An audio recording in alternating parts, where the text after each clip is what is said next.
upon you to open us with a karakia, please. Kia ora tātou, tātou I roti te kaupapa o te wānei, te huihuinga whakamotunga o te tau.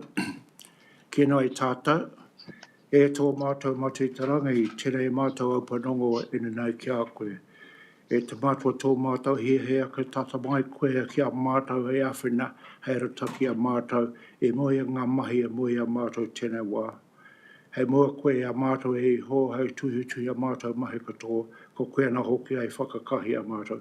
E whaikarore a mātou mahi katoa e me mai, e me timata, me whakaoti I roti a koe, ko te whiwhi ai ki te ora tanu, koe hukurai te hoki tō mātou araki. Āmene. Amen. Thank you. So look, before we get on to the apologies, I'll just deal with the housekeeping. As you'd be well aware, this meeting is being live streamed on the Council's Facebook and recorded for viewing later. In the event of an earthquake, drop, cover and hold. If the shaking is long and strong, get gone, and we end our way up following staff to Tiffin Park. Evacuation, if the emergency alarm bell sounds, as often it does when I'm chairing meetings, I have to say, immediately evacuate the building and we go out onto the grass over that way. Toilets down the hall on the left of the council chamber. Thank you very much. So with that, we can go on to apologies. Welcome online. Welcome to those though. We've got quite a collection today. Thank you for joining us. With that said, do we have any apologies? I have Councillor Roadley for slight lateness. She says she's 10 minutes away. And one for Deputy Mayor Brosnan. Deputy Mayor Brosnan. The others? Oh. Me, Sandra. Yes, Sandra. And I am she. Right, good on you. Thank you. Any others? There are none. Can I have a mover for the apologies, please? Councillor Brown and a seconder. Paul, thank you very much. All those in favour? Aye. Against? Carried, thank you. So, conflict of interest declarations. Do we have any for today, having read the agenda? Didn't see anything that leapt out at me. No? No, thank you. Now, confirmation minutes of the last meeting. Do we have any issues? While you're thinking about that, I had a couple of just minor drafting things. Robbie Paul was noted as being here and not being here, so we will fix that one. And there were both conflicts and no conflicts as well under 2. There were actually Councillor Kerr and myself, I believe. That was the meeting in which we declared an interest in as trustees in Hawke's Bay Future Farming Trust, as it was mentioned on a list of regional initiatives. Yep. So if there are no other problems, queries, then I'm happy to move the meeting minutes with amendments to fix those 2 issues. Do I have a seconder? Thank you, Councillor Kerr. All those in favour? Aye. Against? Carried. Thank you. So we can speed along and look, it may be obvious for your run sheet, but originally the final item we were going to have Sustainable Hawke's Bay presenting to us on their range of really great initiatives. I have to say, having met with Emma Horgan-Hickey in the lead up to this, really truly impressive what they're doing, and really examples of action around climate and all sorts of things related to our natural environment and our built environment. Unfortunately, with that comes the flu occasionally, and that's where she is today. So we've got a slightly shorter agenda. She won't be here. We will try and bring her back on another occasion. Anyway, with that, we can go on to item 4, Regional Climate Change Risk Assessment. Amberley, it's your baby. And just while I'm introducing the item, I might invite the team who will be presenting today to come up to the front. So kia ora tātou. The purpose of this item is to provide you as the Joint Committee with an update on the regional climate change risk assessment work that is underway. As the paper notes, we have engaged technical specialists, Urban Intelligence, to undertake this work, and they're here to present to you today. So here in the room, we have Technical Director and Co-founder Dr. Tom Logan, Senior Adaptation Advisor, Dr. Alison Floyd, and online on Teams, we also have Dr. Paula Blackett. They'll be providing an update on work to date and some information on the types of outputs we can expect from the Regional Risk Assessment Report and what that will enable as for future phases of work. The paper for this item also notes the report is anticipated to be finalised early next year and will be brought to the Joint Committee at its next meeting in March. Following the update from the Urban Intelligence team, Liz Reid from Reputation Matters will present on the communications approach for the public release of the risk assessment report for your feedback and endorsement. And with that, I will hand over to the Urban Intelligence team. Thank you. Sorry to interrupt very lately, but what I did, Amberly, if I can just ask you to just recap on how we got from there for the clarity, because originally we were on a slightly slower track with this, and now we're on a fast track, and we did actually consult with members of the committee in doing that, and that has slightly changed our action, key priorities. So if you just give us that slightly potted history, please, before we leap into it. Yes, sure, thank you. So at the last meeting in August, the TAG presented a work program to you, and as part of that, we proposed over the next 18 months, we sequenced work to progress this risk assessment, and we received your direction to really move with urgency with that piece, and really to phase that work in a slightly different way. So we've taken that direction and reshaped it, and reshaped the work program, so to deliver this first phase of work with that pace and urgency, which the output of is a public-facing regional risk assessment report. The committee did note at the last meeting, and I think it's reflected in the minutes, that this is the first risk assessment. It will be iterative work, and that there we also acknowledged there was some data gaps in that conversation, but the importance of having this first foundational piece done so that the Joint Committee can consider what future phases of work do look like. And from that was how we engaged Urban Intelligence, who had already been doing some work with the Hawke's Bay Regional Council over the last 18 months to build their Resilience Explorer tool, which Tom will speak a bit more about shortly, which enabled us to actually move at pace.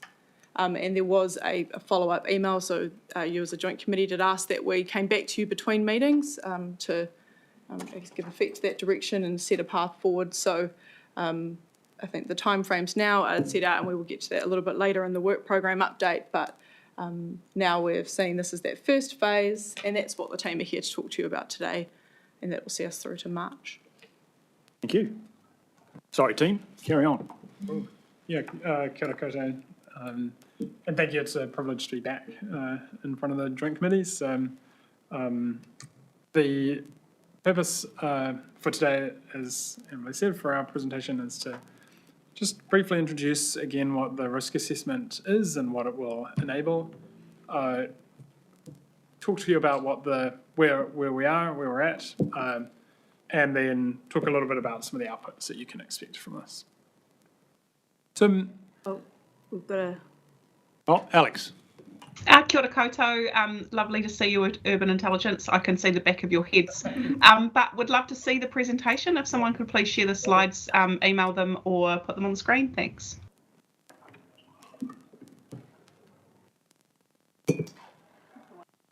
That's something I need to do, or? That's too much. It's really good. Any better? Right. Thank you, Alex. Cool. So, yes, like I said, we'll cover over what the risk assessment is, what it is and what it will enable, essentially. A risk assessment essentially provides us that foundation for adaptation planning or building resilience. And it's essentially, in a very basic sense, is saying from what to whom and to what. So what are the things that really matter to us, and what are they threatened by? What types of hazards, what types of environmental changes? That lets us to start to think about where we need to be, where there's risk, and essentially think about the so what. Like, what are the impacts? Not just the direct impacts, but what we call cascading impacts to the other sectors or other value domains that I'll introduce shortly. That then means that we can think about the priority and the urgency, because obviously when we're thinking about climate change, everything's changing over time, which makes it a little bit more complicated. So the assessment is going to be both a quantitative and qualitative assessment. And once we've got that, that then lets us think about what are the regional and local or district level priorities, thinking about what we can do about those risks. That lets us decide how feasible some of those potential options are, and then coming back to that idea of change, think about when those actions or options should be implemented. So this is the this is the work essentially that a risk assessment gives us the evidence to support. But of course, to do that, there's a lot of community engagement and stakeholder engagement that's required. So as I said, a risk assessment typically is covering what we call value domains or wellbeing domains. So it's not just thinking about natural hazards impacting the built environment, but also what is the impact on the natural environment? What is the impact of the impacts on the built environment to the natural environment? So some of these cascading impacts as well. So for example, if a landfill is potentially at risk, what are those domino effects that might cascade? What are the ecosystems that might be affected? Who relies on those ecosystems? What local economies? What iwi groups rely on that for Mahinga Kai? How do we start to think about cultural implications? How do we think about the governance of these challenges? So this is what we're thinking about by using these value domains, where we can think about those cascading and really, really interconnected challenges. So the work has two key deliverables, which I'll introduce. The first is the risk assessment or the risk report, and the second is the resilience explorer. So I'll come back to this slide in a second, but I'll start by briefly introducing what the resilience explorer is, because that'll provide a little bit more context. Essentially, the Resilience Explorer gathers all of this information. There's a huge amount of data, a huge amount of assets and hazards and change that we're trying to pull in. So the way that we communicate this and the way that we interrogate this is through a software which is called the Resilience Explorer. This visualization is showing mobile towers at risk in Christchurch under a 1 in 100-year coastal flood with 60 centimetres of sea level rise. What it shows is the colours show how badly impacted some of those assets might be. And then what we can see on the left-hand side of that, this little side panel, it tells you that 6% of the 21, actually I can't read those numbers, so it tells you what percentage of mobile towers in the district are affected. It tells you that distribution of how badly those are affected. And then this little line chart is showing how that number changes into the future with increments of sea level rise. So that's essentially trying to pull all of that information into one place so that it can be used by adaptation advisors, asset managers, land use planners, and of course the decision makers, who all need to interrogate that information at different levels and in different ways. Also, we can use the tool the tool is being used around the country for community engagement purposes. So this is an example of where we can walk through some of those changes, exploring different assets, different locations, different hazards, and different scenarios. So essentially, I won't dive into the weeds too much beyond just say that the Resilience Explorer takes a huge amount of data, so the things that matter to us, the places, the sites, then it thinks about how vulnerable those places and elements are to potential change.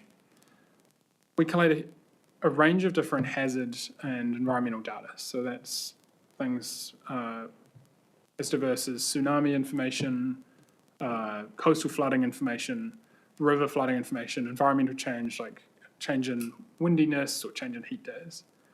Then we can assess the exposure. So are the things we care about in the presence of those hazards? The so what, and then we can explore that on the tool. But like I said, there are two outputs from this work. The first is the Resilience Explorer, and the other is the risk summary. So that's the risk report. The challenge, of course, is how do you pull all of that information into a report that anyone in their right mind would even look at? And so we try to essentially summarize that as best we can using a subset of the hazards, so the point of a risk report is to provide a snapshot of the risk with the current available data, whereas the Resilience Explorer provides all of that information, and we can update it because there are new models being developed and released all the time.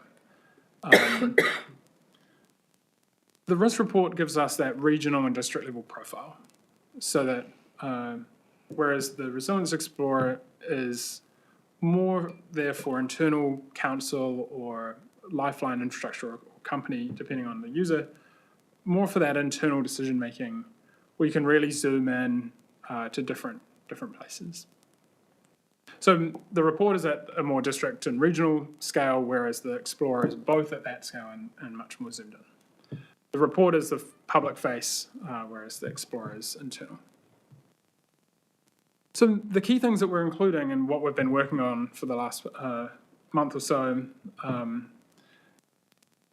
we've been doing a fairly major data gathering exercise. So as you can imagine, there's a lot of data out there and held by lots of different sources. So many thanks to the different council and lifeline teams that have been providing this information. So we've got hazard and environmental data from the different districts and the regional council. We also have pulled or collated a lot of information around, as I said, what we want to assess the risk to. And this is a very much a non-exhaustive list of what some of those things are, but it could be infrastructure data, amenities, property, cultural sites, ecological sites, economic drivers.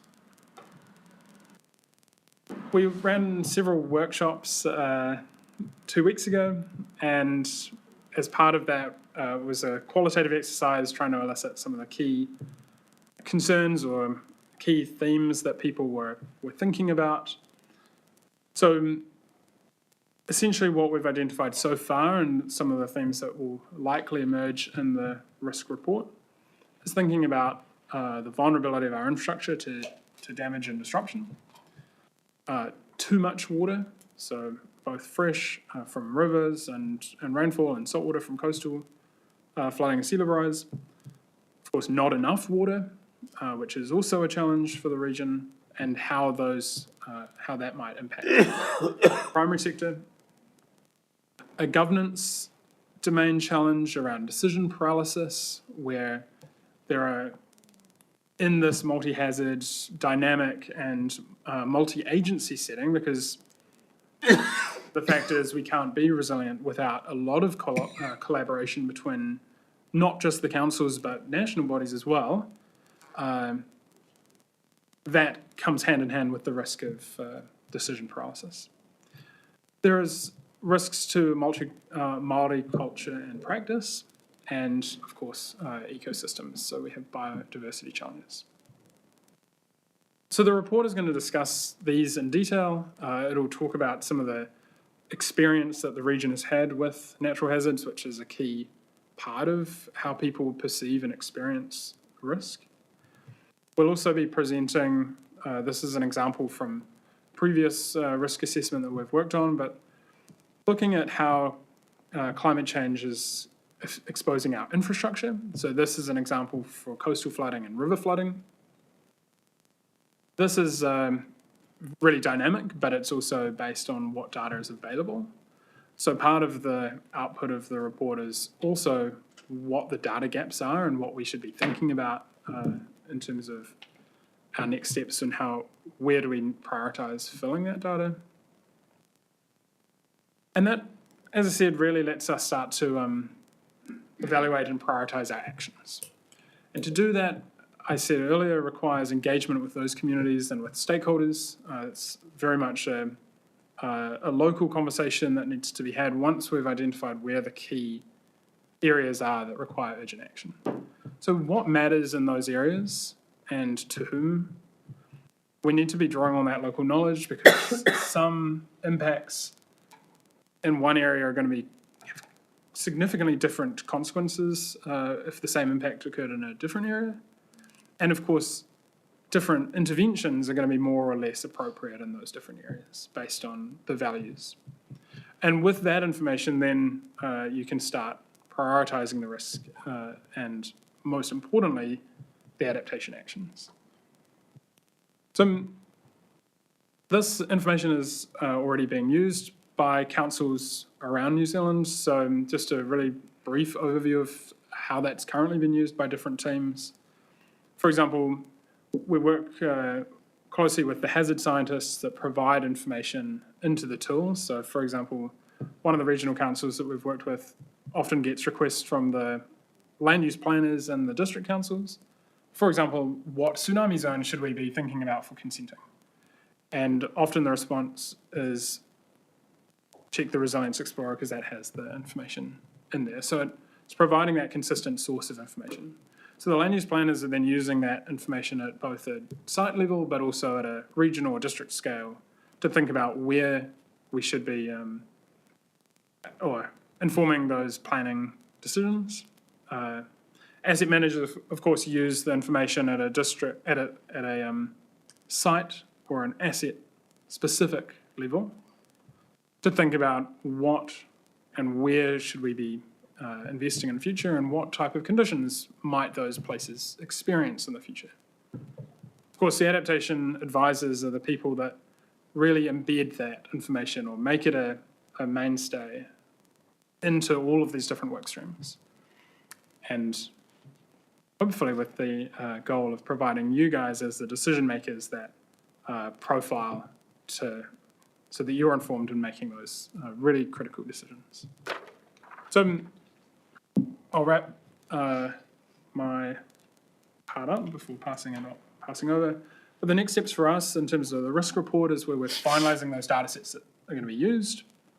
And we'll be completing the written assessment over the coming months. And then we'll continue to populate the Resilience Explorer, continue collecting those data sets, and then providing training to key council staff.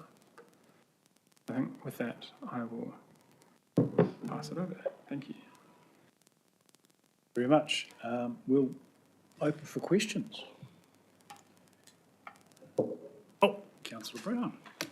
Kia ora, thank you for the presentation, and it's really good to get our head around sort of an impression of what this is going to look like, because it is quite sort of theoretical and abstract for some people, and yeah, it's well, for all of us really. The Resilience Explorer, that's going to be an internal tool. What counts as internal? Currently, it's used internally by the councils that we've been working with, but some of the councils, for example, in Christchurch, use it for community engagement. So there is still that external face. There's essentially all of the councils that we're working with are getting their heads around what's the process for making the tool public and how would it look? Because it's with risk information, how it's communicated is essentially dictates how people perceive it and then how they act on that information. So it's really important that we don't just essentially drop it with no support. And it's so technical at the moment that it possibly wouldn't be much use anyway. So it's really up to the councils themselves as to whether it's fully internal or if they're using it in engagement. Yeah, and I made comment on that in my discussion of the comms approach around this. Just to follow up. Yep. And I understand that at the moment we're populating the work. When are we expecting that, say like Napier City Council staff will be able to have a look? The plan essentially is for it to be finished this year and then have access to it. And it's probably more of a case of finding time to do training sessions and things like that so that it's usable. Yeah, and exactly helpful for what they're trying to do with it. Brilliant, thank you. I've got Mayor Walker and Councillor Hannah. I'm going to take a shortcut there, Hannah, sorry. But just in terms of what I just want to ask a point around the budget and the time between here and March when we're meeting, if we could just get some clarity on what that looks like, because we've got a whole range of decisions to make next year about where to, but I just need some clarity. I think the group needs some clarity about where we are on budget and the activity. Will that essentially deliver us, that current activity deliver us the Resilience Explorer? Because I think that goes slightly beyond what we were expecting. That would be fantastic, but...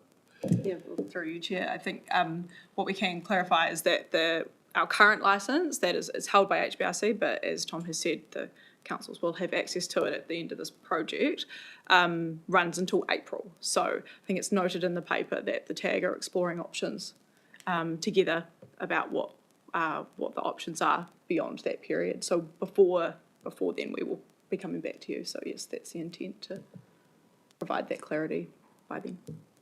Can I just test that slightly more, please? Because we've got finalised data sets, so it sounds like there's a lot of in-depth data and what work that's been done most of the way towards the Resilience Explorer tool, and then the job of the work is then to simplify it as a public climate risk assessment summary, if you like, of verbalisation with maybe a little bit of data. It sounds like most of the work towards the all singing, all dancing version is basically in the can already. Yes, once the team have completed their part of it, yes. So they're still in the process. They've still been receiving data. So once they've finished that process, then yes, get access. Cool, thank you. Sorry, Mayor Walker. Thank you. My question was kind of related, actually, Mr. Chair. Just about that phasing. The Explorer, the digital platform, is really attractive for a whole number of reasons. But just that managing expectations around quality of data, level of analysis that's actually relevant, because it's the risk report, which is what's driving us in the first instance, to make sure we've got some clear priority areas that have been tested. And so I think we should come back to this bit around the phasing, timing, and the scope of what the Intelligence Explorer can deliver both internally and externally, because it feels like to me that's to get trust in what we're doing, we've got to kind of build the layers. And we've said to our team, go faster, take a first iteration approach. So how do we make sure that's reflected in our expectations of the widget? That we're not just expecting it to be all singing and all dancing right from the get-go, because that was never our intent. So I wonder whether we can articulate in the process going forward somewhere where we come back and talk about how we manage the expectations of the digital platform. Kia ora. Councillor Monteperto Henry. Thank you. Through you, Mr. Chair, and following on probably from what everyone said about data, getting it all out there, and then having something that everyone can interact with, how often does the data need to be updated to remain relevant and useful? Great, yeah, thanks. And thank you, Mayor Walker, as well. I can probably comment on both.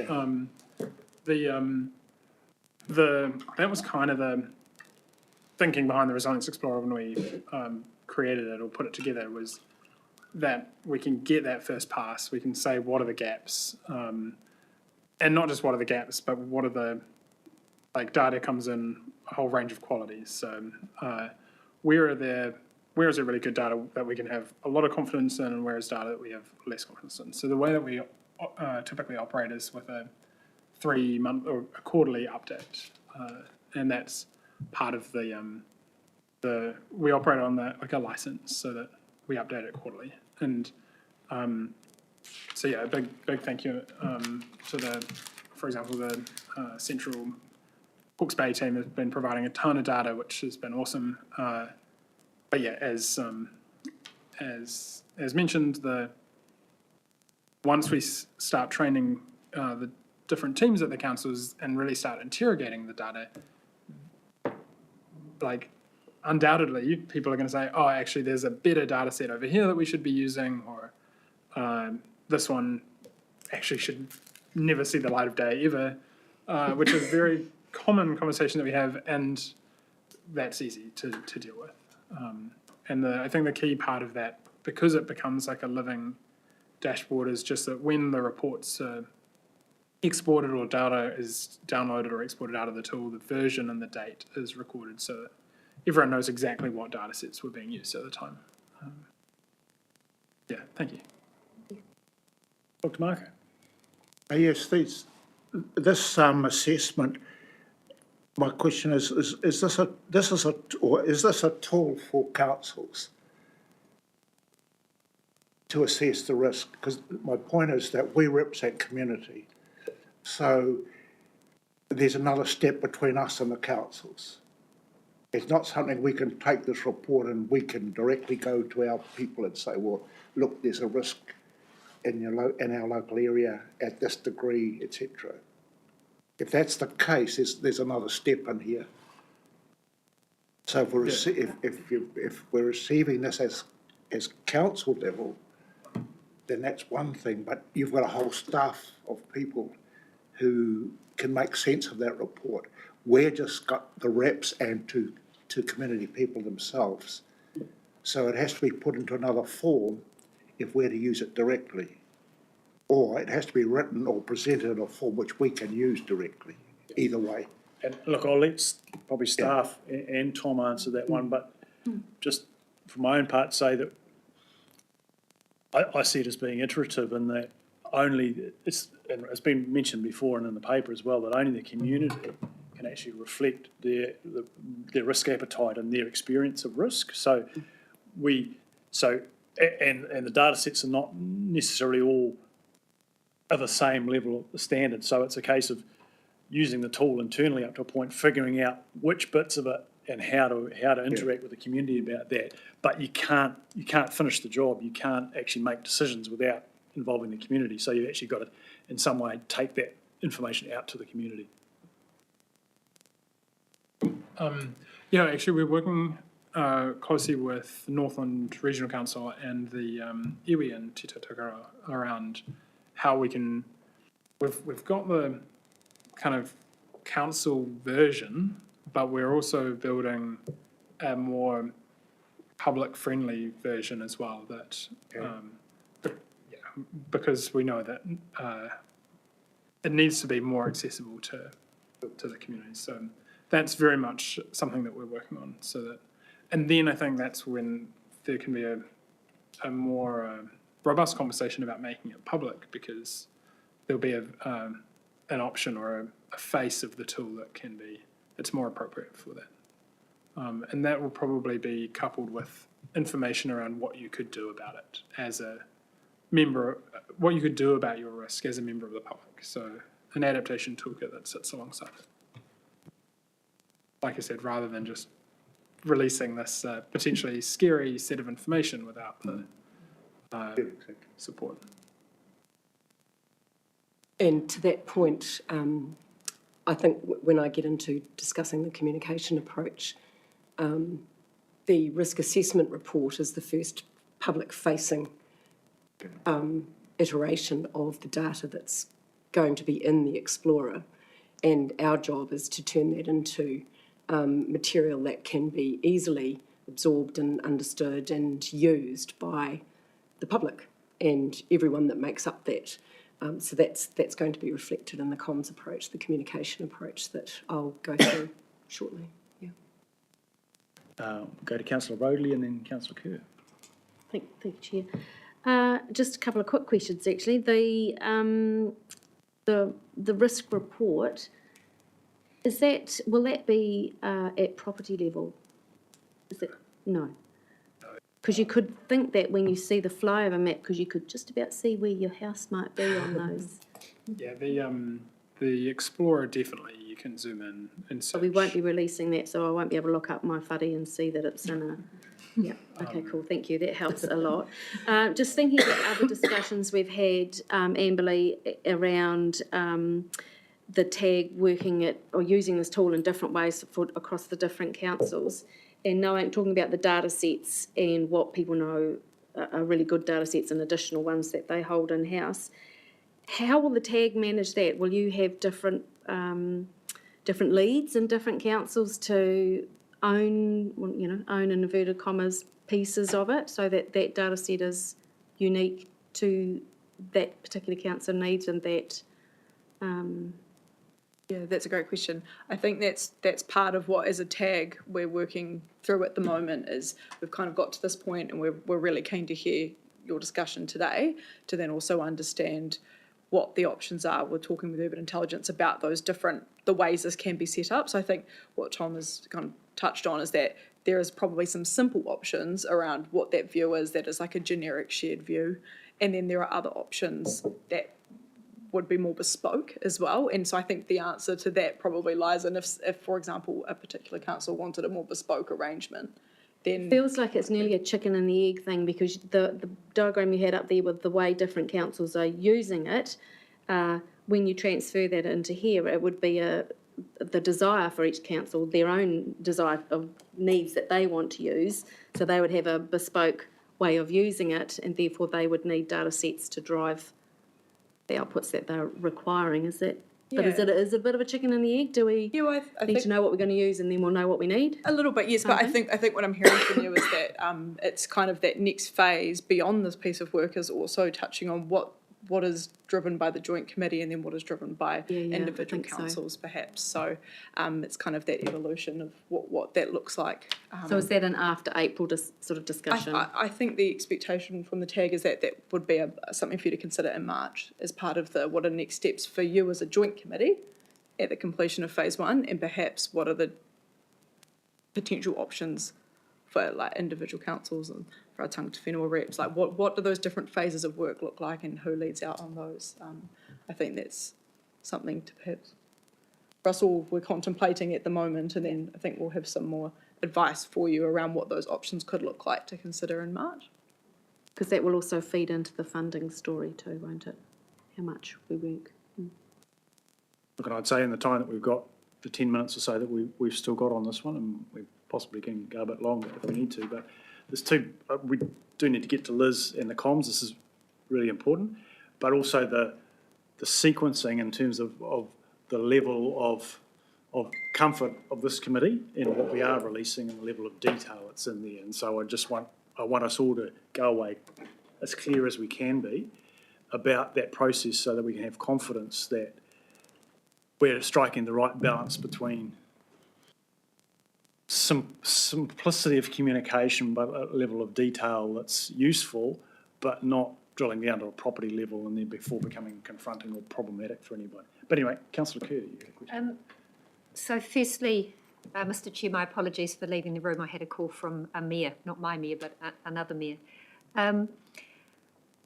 So if I've missed this, like I say, my apologies. But I'm really interested in the potential, the greatest potential of this. Is this completed data set and risk assessment going to be robust enough to allow us to lean on it for decisions that we might make with the district plan? Is it going to be robust enough that we, through RMA decisions, may decline proposals? Is it enough to change the future development strategy at a future point? I'm not talking about today's FDS, but in time. Or are we still going to need to rely on maybe a change of legislation that says, sorry, you can't build, this is a floodplain? Take that one through you, Chair. Great question, Councillor Kerr, thank you. I think the short answer there is that in the current legislative landscape, adaptation planning, risk assessments, they don't sit within the RMA planning framework. So there are limitations from a decision-making perspective at this point in time about with the role of like risk assessments and the like. Adaptation planning itself isn't really provided for under the RMA presently. There were some things under the previous government's legislation that may have changed, but I think, and this touches on that item later in the agenda, that we have to keep a bit of a watching brief here on what's coming out of central government. So we've had some strong signals, as we discussed at the last meeting, around the adaptation framework and any potential legislation that may come from that. So the short answer is that it does sit outside the RMA planning framework, but there are, I guess, that is a very live conversation in terms of legislation from central government, and I think a real recognition from the Crown that this is a challenge that everyone is facing, and there's a real lack of legislative teeth at the moment to help make those difficult decisions. So, however, I would say that a regional risk assessment like this and the report is still an evidence base. It is still something that can be considered. So from a legal weight and decisions, perhaps not quite the weight that we would like it to have at this point in time,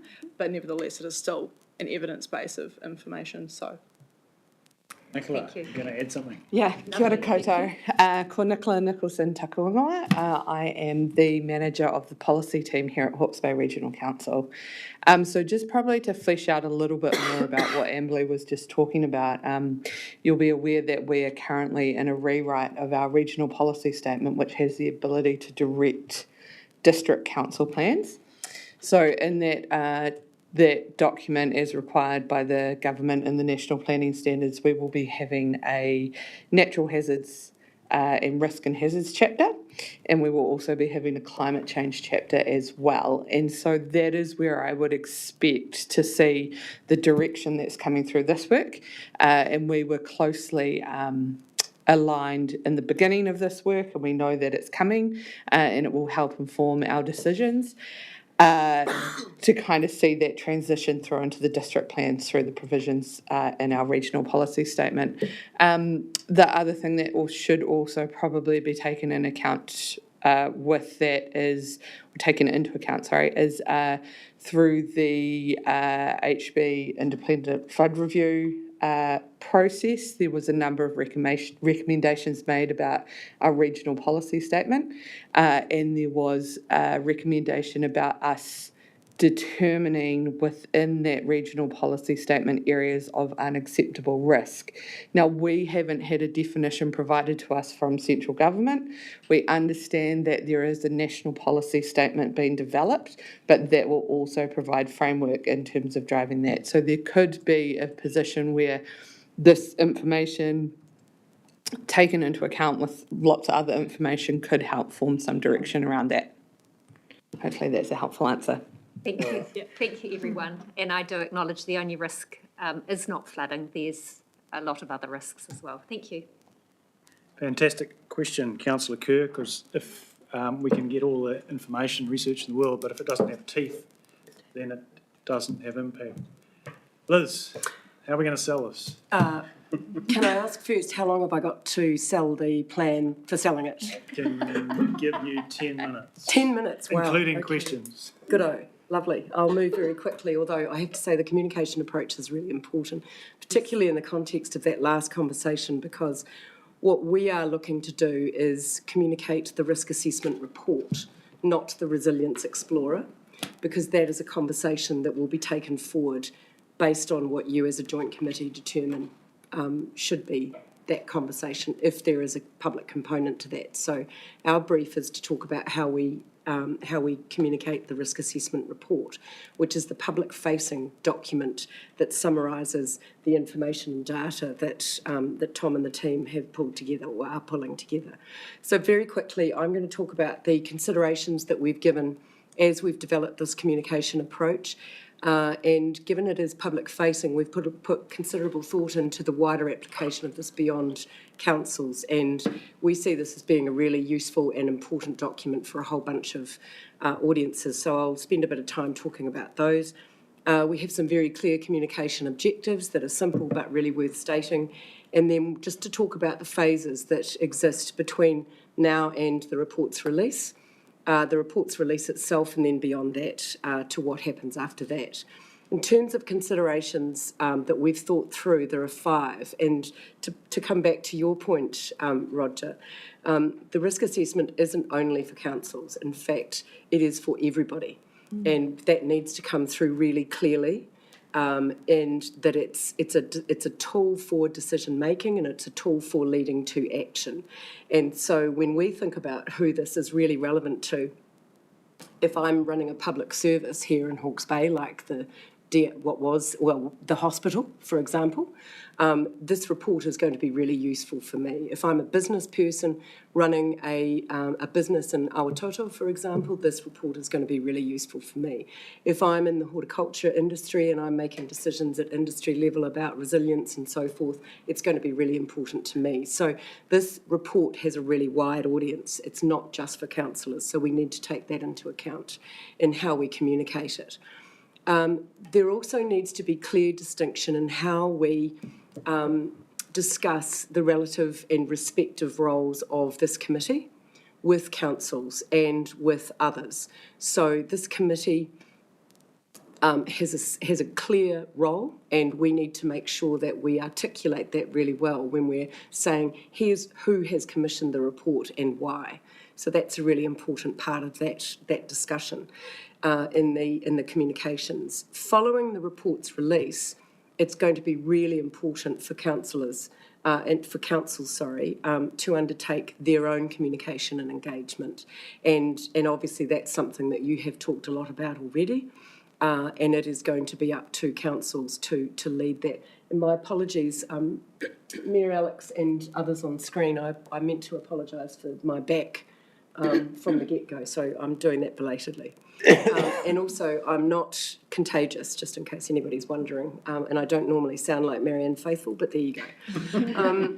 Another communication consideration is we have a very, very aware community when it comes to flood risk for obvious reasons, but the wider, the full kind of gamut of risks that affect our way of life and will affect our way of life from climate change are not so clear. And so one of the really important jobs that we have with the release of the report is to really focus on that full range of impacts and what it means for all of the audiences for this report. So it needs to kind of bust people's mindsets around this simply being about flood risk, because it's far more than that. And it really goes to what those risks are in terms of our way of life. So that will be very much about imbued into the conversation at the release of the report. Explaining also that for councils, this enables them to use this report for long-term, to make more informed long-term decisions and to have good conversations with communities. That's another really important element of the communication. We are in a situation where our communities have a very heightened sensitivity to risk, their impacts and the cost, and that is no more the case than is currently the case at this very time. So this report is likely to raise the spectre of, gee whiz, we are likely to face even more cost ahead as communities. And so messaging that really specifically and acknowledging it, and also messaging that this is about making good decisions together, and that there is lots of low-hanging fruit that is lower cost versus the big, hairy, gnarly, longer-term, big-picture programs that are going to, adaptation programs that are going to need to be leaned into. That's going to be really important in the communication. Also, that after the report has been released, that this joint committee and individual councils will actually be able to take decisions about the further phasing of work. So this report doesn't, it's really important, and I think this goes to the next point, that this report doesn't have all the answers, doesn't have all the information. It is the first phase. It is an important phase, and the report will allow for much more informed decision making. But it will be equally important to say what this report isn't. It doesn't prioritise risks, and it doesn't suggest what decisions councils and this joint committee and businesses and community and mana whenua should take. It doesn't do that. It simply provides information from which all of that can happen. So that's going to be really important. So those are the considerations that we've thought of. In terms of audiences, as I said, this has got much more application and interest outside of simply councils. And I think here we've determined a breakdown of just how wide the audiences for this report are, and we suggest that we will take these into account and we will address these and reflect them in the communication approach. Particularly around those organisations who are working already in this space, some of the environmental agencies and the likes of, Sustainable Hawke's Bay, who you're going to be hearing about. This will be as much a tool and an opportunity for them to prioritise and give consideration to their own work programs. If you are in an industry or a business and you are looking at asset resilience and asset management, this report is going to be incredibly useful. And so actually engaging at the time of launch with those people is going to be really important. Our objectives are really simple. For this exercise, we need to make sure that people know the report is out. And we need to do that with regionally consistent messaging that you can use both at this committee level, you can use it at council level, and you can use it at an iwi level as well. And that this report has been done because this joint committee has seen it being an important first step to the resilience building and adaptation action program. Explaining the purpose of the report, why has it been commissioned, what does it provide, who benefits from it, and how can it be used. All of that is pretty fundamental comms 101. And lastly, providing snapshots at a regional level. So the report itself won't be everybody's cup of tea to read. We want to, sorry, Tom. We need to be able to distill it into the kind of snapshots that people can get their heads around really quickly. And for those who do want to use it at a much more granular level, will go to the report. So it's a bit like the cover letter that goes with the CV. The CV is the report. The cover letter makes you want to read the CV. And it makes you want to actually engage in the issues. So that's the snapshots that we will be providing. In terms of the phases, we see there being 3 distinct phases. We're in pre-release phase now, and the lead for the communications through this phase until the report's released is definitely this joint committee, because it is your work. At the release point, again, you take the lead, but very quickly after that, it goes to the Regional Council and TLAs to take the lead on where to from here and how will we be having conversations with our communities and how will we start to use what's in this report at a decision-making and action level. So those are the 3 distinct phases. In terms of messaging, it's really simple. Right now we've commissioned the report and here's why, and here's when it will be released, and here's what it will mean and who benefits. Obviously at release, we go back to all of those things that were in the objective around the communications. TLAs and Regional Council will need to determine what the messaging is from the release of the report, and need to think about that probably ahead of the release of the report. In terms of how we will support those communication phases, we think that a really simple infographic that you can have in your back pocket that enables you to be able to articulate to whoever you're talking to what's been commissioned and why is really useful for you. There will be a bunch of stuff, the usual stuff that we will prepare for the release of the report itself. Some of that will be specific to councils, but most of it will actually be for everybody on this committee to use, and including your conversations at an iwi and Tai Whenua PSG level. And so all of the information that's provided in terms of the snapshots of the report at a regional and district level will be useful for all of you to use. And then beyond that, obviously, again, post-release, it's up to TLAs and the Regional Council to decide. And obviously, we'll be here to support in whatever way we can from the Joint Committee's perspective. How did I go? Where are we at? Pretty good. It's good. Yeah, about 8 minutes. I'm happy to take questions and maybe just dwell on the page with the objectives for the So- communication. Before I go around the table for that, Yes. as I think I mentioned earlier, what I want the committee to be really clear about and happy with is the process of leading up to between the draft report and the final release. And given the sensitivity of the community to climate-related risks through the experience of the last couple of years, I understand that probably every member of the committee shares a similar concern to make sure that we're communicating appropriately and that we're not surprising Yes. anyone. So I think for that reason, it's really important that we've got that the committee's happy with the process. And a couple of possibilities.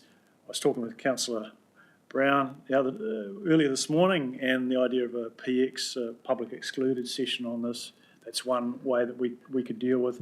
It might be that just a pre-circulation and opportunity for comments. I'm really interested in people's view and appetite to engage with the draft of the report before it goes out. Views, please. Or perhaps, Liz, from your point of view, how do you see that? It's a bit of a double-edged sword, to be honest, insofar that public excluded suggests that there's something dastardly, not publicly excluded. I don't have a firm view. The off-the-cuff advice would be framed correctly and framed well, as in honestly about what the report is and what it isn't, and so forth. I don't see publicly excluded being particularly constructive, but that's my off the cuff, and I'm not necessarily saying that that's what I think is the way forward. I'm saying my initial reaction to your question is public excluded is probably not desirable. Okay, so no, I agree. But I still believe that we need a confidence around the process of the report. This is, this is our report to own. So what does that sign-off look like from this committee, please? Maybe Emily, you've thought about this a bit. Yes, I think, so I would say that Urban Intelligence Report, it is a technical report. So it is the intention to bring it back to this committee before it is released. It is still a technical report though. So I think, Desiree, you might have thoughts on this too, but. Well, you mean there is a precedent of having sort of an embargoed copy that could go to the committee first? That could be an option.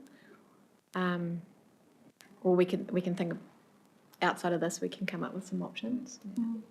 Okay, no, look, I just think that we would not be operating responsibility if we didn't have a reasonably shared view about how this rolls out. Councillor Kerr. Thank you. I had a question very similar to yours insofar as when there was the list of communities or people we're going to be sharing this with, to me, general public needed to have a greater breakdown, because there's the general public that are not affected by climate change. They haven't been affected by Cyclone Gabrielle or a snowstorm. They're not at risk of wildfire or whatever it may be. Yet there are those that are incredibly vulnerable to anything like this. So I had a thought about having slightly different comms for slightly different people. But then, Liz, I heard you say if it's framed right and if the whole communication package is aimed at the most vulnerable, fragile communities, then that actually will look after the general public as well. I didn't, with respect, I didn't say that. I think the point I was making is that the purpose of the report needs to be made very clear to people, and what it says and what it doesn't say needs to be made very clear. I think while some people have experienced the pointy end of climate change already, everyone is going to experience it. And so we don't have communities who are not vulnerable to climate change. And so the reason for saying the general public in a context of an audience breakdown like this is all of the people who are listed, here are members of the general public. But at a community level, there will be people who have more sensitivity than others. The communication as a whole needs to respect that sensitivity. The general public as a whole, whether you're a property owner or you're a renter, you are going to feel the financial effect of climate change regardless. So from that perspective, I guess in discussing general public, we're saying the general public comes with a range of views, and I, as a business owner, have my business owner hat on different days than I do as a Hastings District Council ratepayer, for example. So we, in discussing the audiences for this report, we will take account of all of those perspectives. There are some audiences, though, who will be more specifically interested in this for what it says about adaptation and risk management. So, for example, industries, the horticulture industry and the rural sector will have a particular focus on what this report says for them than people will do as ratepayers, per se. Mr. Chair, can I just follow up? Yeah. So I probably should have referred to their perception of Yes. the risk. But it still comes to me that if we could treat the general public in a way that was addressing those most vulnerable at the moment, those that are still right on edge, and then they find that there's a report that tells them what they've just lived through. I mean, that's a really vulnerable space for them to be in. And my greatest concern about all of these communications is those really fractured people that are still living with the aftermath of a life-changing cyclone. And then we, the councils, pop up with a report and tell them what they already know. Yes. It's such a precious place that we're stepping into. And I know you're understanding what I'm saying, and that's why either we break down this audience and we look after those very special people slightly differently, or we make sure that all of our comms is addressed so that they are safe. Yeah. I don't know if I've explained myself right. I totally understand what you mean. I think that the communication of this needs to have incredible empathy for that audience and those people, those communities who have been through that. Likewise, those businesses who have forked out huge amounts of money to get themselves back up on their feet. And so that has to be reflected. I think what will also be really important is how individual councils communicate immediately after the release of the report, because it's my expectation that communities in all senses, whether it's business or geographic communities or vulnerable communities or not, will be looking to their local councils to say, so what are you going to do with this? How does this change your decision-making, planning? What does this mean for the conversations that you're intending to have with us? And that will be very much for councils to lead. Thanks, Liz. Councillor Brown. Kia ora, thank you, Liz. And I really like the approach. I'm interested in the intersection of sort of the handover towards the councils of the comms responsibility and how we're going to support the TLAs individually to A, know this is coming, and B, have we engaged you to help the TLAs? Yeah. The answer to that question is no. Not yet. Not yet. The answer would be that I think that transition period is particularly important to do well, and it will be up to, I would suggest it's a conversation for this committee and for committee members with councils, and I would defer to Amberley perhaps on that, but we would take direction from the committee as to, and councils as to how you would like us to be involved in that or not. Look, if there's no strong view from the committee, then my suggestion would be on this question about how we handle at least the passing, the vetting, just the sensitivity testing around the finalist product. If you leave it in the hands of the chair and deputy to work with staff on that, and I don't know, how do you feel about that, Councillor Brown? Do you think that if you don't have a strong view on coming with just going straight to an embargo version, we'll have a couple of weeks to test the report and we'll still be able to take it to embargoed if we need to, feel the need? Yeah, I think as they were talking, I was thinking how fabulous it would be for them to present to our councils and our communication staff. But I was trying to think of the most effective way, because I could try and recreate what they said, but I don't know if I'd do a great job at it. But I was also thinking that we could show them the live stream in order to be efficient, but they might have different councils to us as a committee. Sure, I'll have a go. There is a window between now and March where the report will be finished, and the beauty of having this sort of step in between is the opportunity to go to each council, and that came through really strongly from Mayor Little in particular. He was like, there are some members from Wairoa have been really engaged, but there are other councillors and in all of our councils that won't be privy to this work, and so we've got a window of opportunity to go to the councils and bring everyone up to the same understanding before the report is released. So that is definitely on our to-do list. Yeah, Brilliant. If I could add to that through you, Chair, and also extending that support to our tangata whenua members on the committee as well.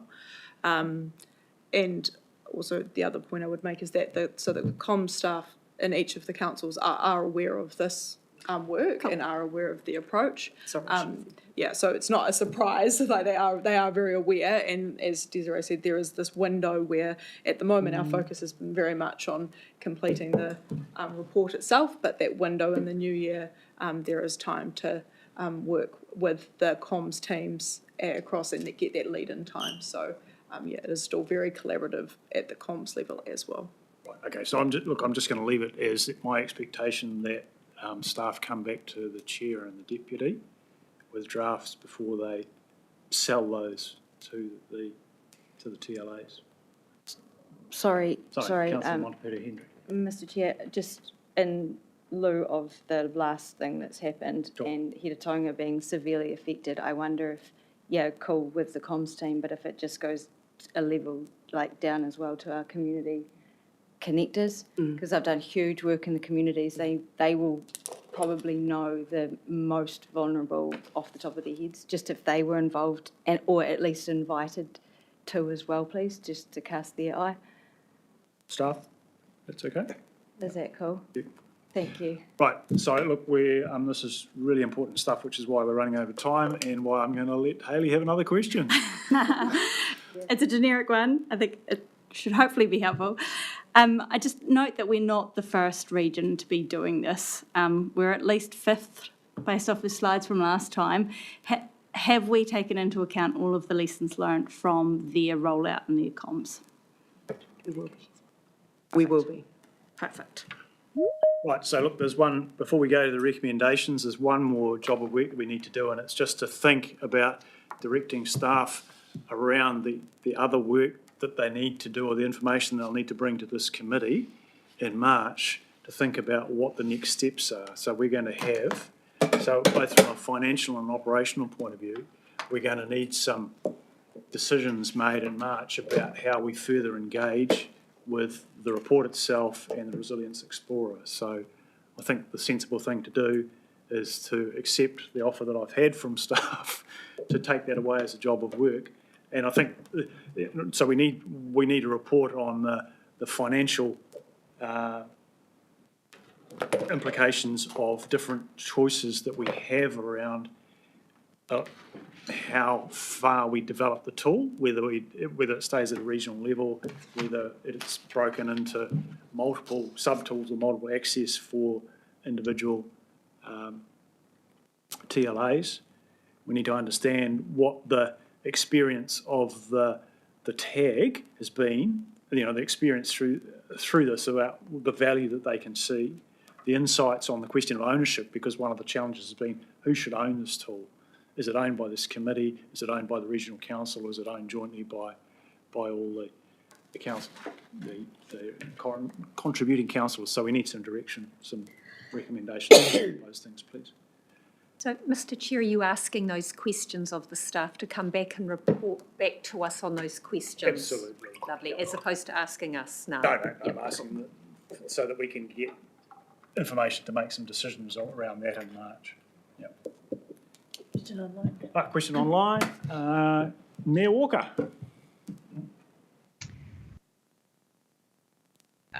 I'm going back, sorry, because I need to ask a question on the previous comms approach work, but it kind of leads on to where we just got to. Can we not overcomplicate this?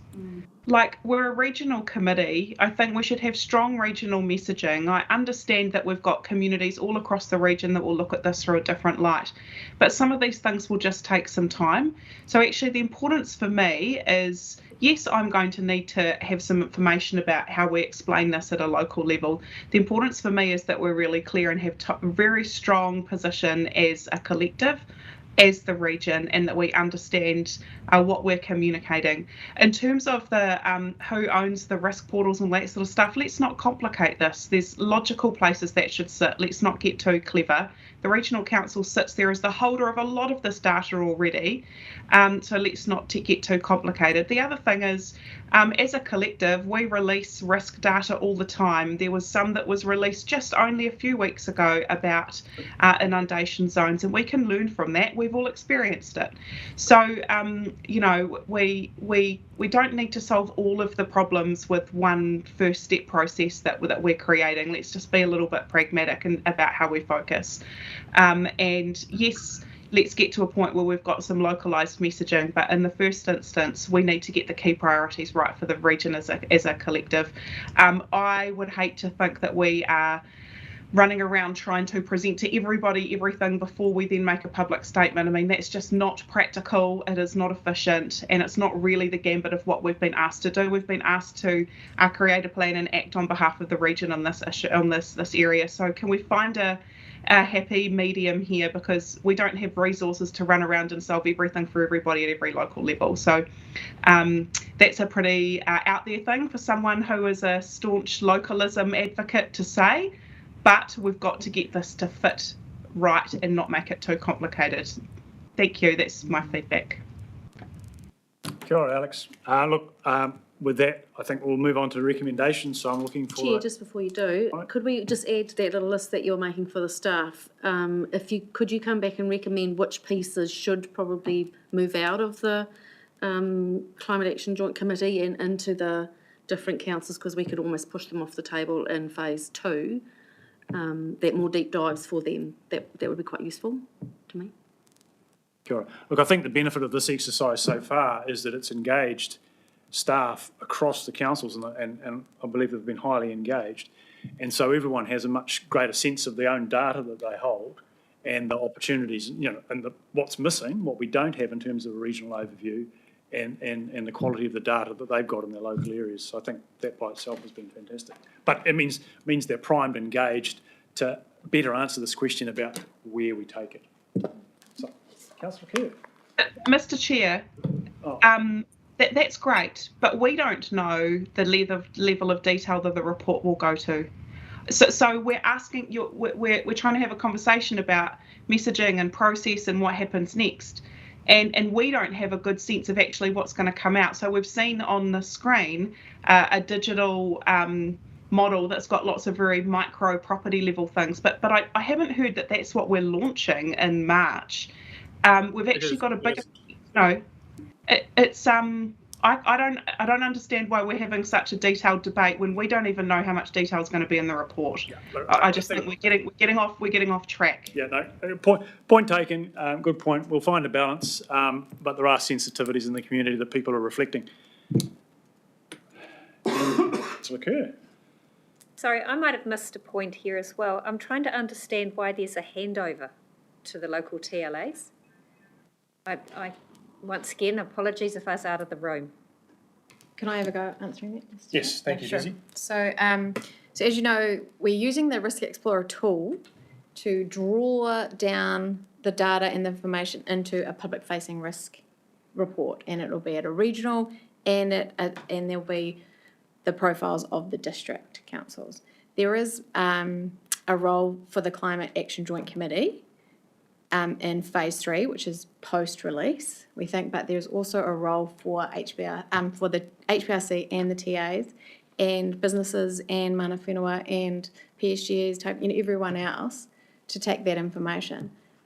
So I think we have heard you that you want some advice on what is the appropriate role for this committee and what can the TAs and other entities own and use the information for.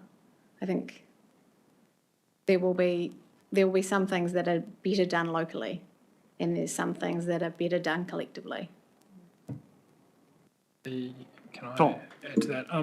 What we've seen, Councillor Kerr, and some of the other regions around New Zealand that are doing this is that the risk assessment is often at a regional level, but the actions about how to address that risk and the adaptation action is often, it falls into the remit of both regional and territorial authorities, but a lot of it is at the territorial level. So that's potentially why we're talking about, or people are talking about passing it, handing it down. And what we've seen with some of those is that when the risk reports are released, when they're coupled with some type of action plan so that people know that work is coming to support, that's sometimes takes a bit of the bite out of the message. Right, thank you. So unless Mayor Walker, you've still got your hand up for some reason that you want, we will move on to the recommendations. Sorry, no, I did have my hand up again. Okay. Yep, thank you. Thank you. That was a helpful explanation, thank you, about the local and regional. And I just would like to make sure that we get the balance right, that we get that local messaging and handover and those parts right, because what it sounded like for the last 20 minutes of discussion was that there was something being done that was just going to hand over to be dealt with in half a dozen different ways, and we just can't have that either. That won't work.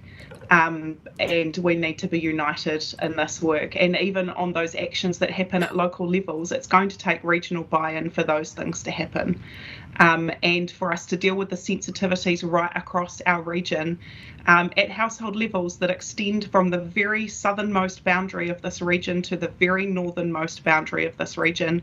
There are people directly affected, and we all need to the impacts of the cyclone, and we need to remember that, but actually we still need to remember to keep it simple and united as a region, that we face it together. Thank you. Kia ora. Look, so to the recommendations. So I'm looking for a mover and a seconder for the recommendations that we receive and consider. I'd like to move, but I'd like to change a word. I think I'd like to, rather than endorse, I think say support the communications. Right, because we don't, Yeah.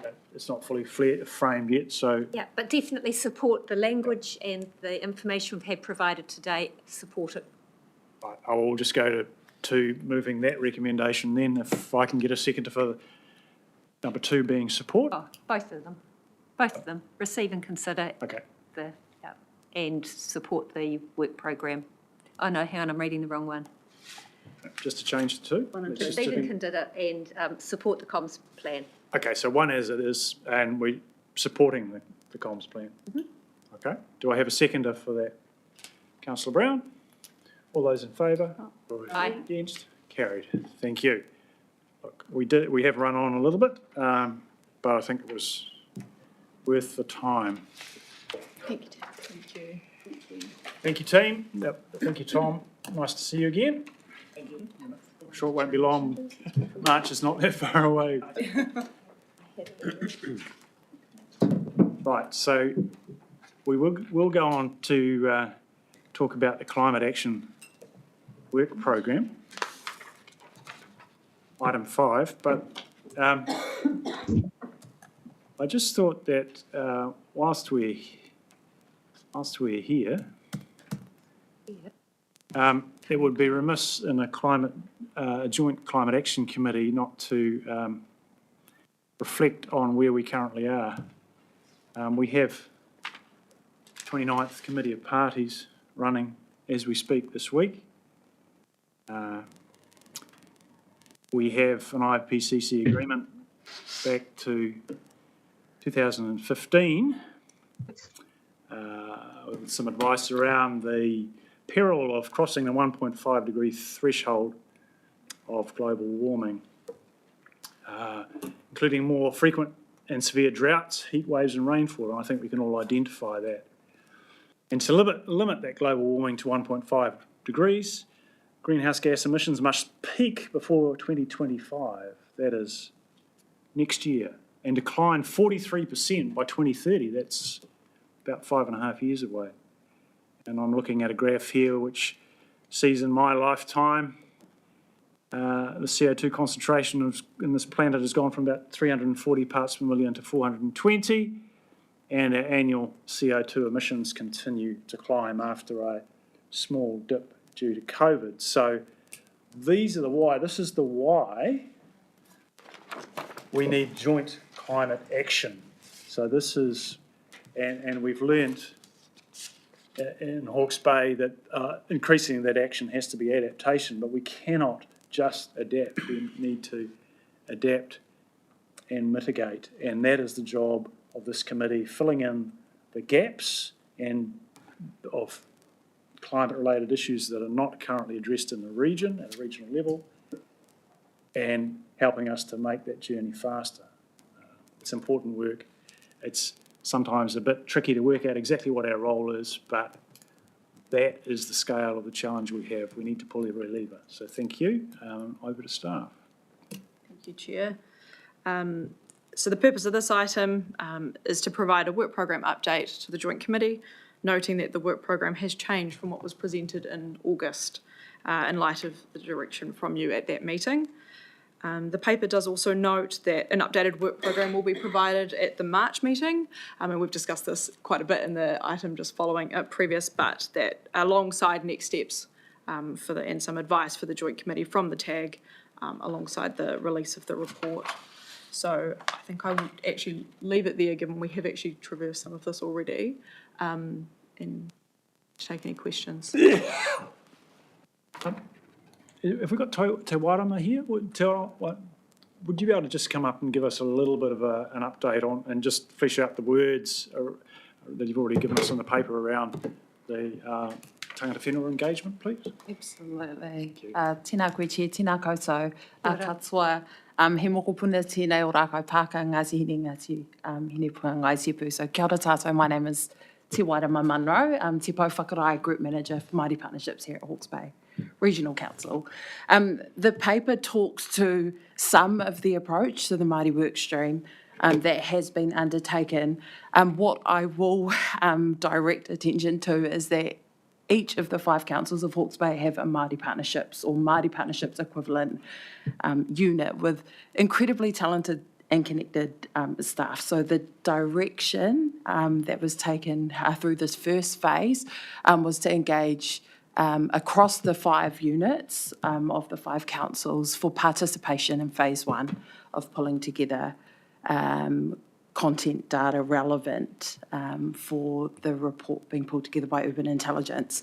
Māori Partnership staff, not from all 5 councils, sorry, just an error in the paper, but from 3 of 5 councils attended the workshop. No, 5. Oh, sorry, all 5 councils attended the workshop with Urban Intelligence to input tangata whenua perspectives. What we have been quite clear on is that the first phase has a requirement for staff to ensure that the places that need to be fleshed out through consultation, communication and engagement with mana whenua, tangata whenua, iwi hapu will be put in place by the Māori Partnership staff. And that's where we're at this stage. There has been an update to the Māori Committee of Hawke's Bay Regional Council. I believe that there was also an update to the Māori Committee of Wairoa District Council following... Napier too. And Napier as well. Kia ora. Thank you for that. Thank you. Sorry to put you on the spot. No, that's all right. Okay, so Emily, anything in particular you want to draw attention to?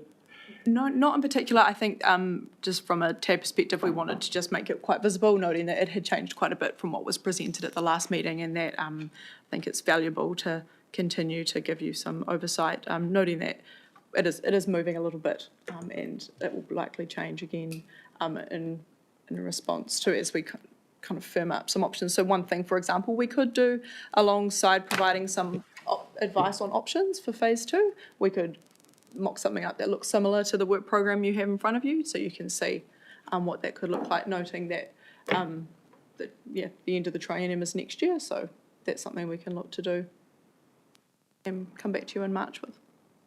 Right. Look, I believe there's probably some interest in the other work streams, and inevitably, because it's really, you're a workforce of one with some able assistance from Napier and Hastings in particular, and a lot of interest from technical members, but there's a limited capacity, and so other work has had to be, we've had to prioritise to get where we are with the climate risk. Workstream 2, in terms of community-led action initiatives, is anything that's on the radar? I want to flag in there that there's been quite a lot of activity within the region around the ECA and the regional energy transition, regional energy transition.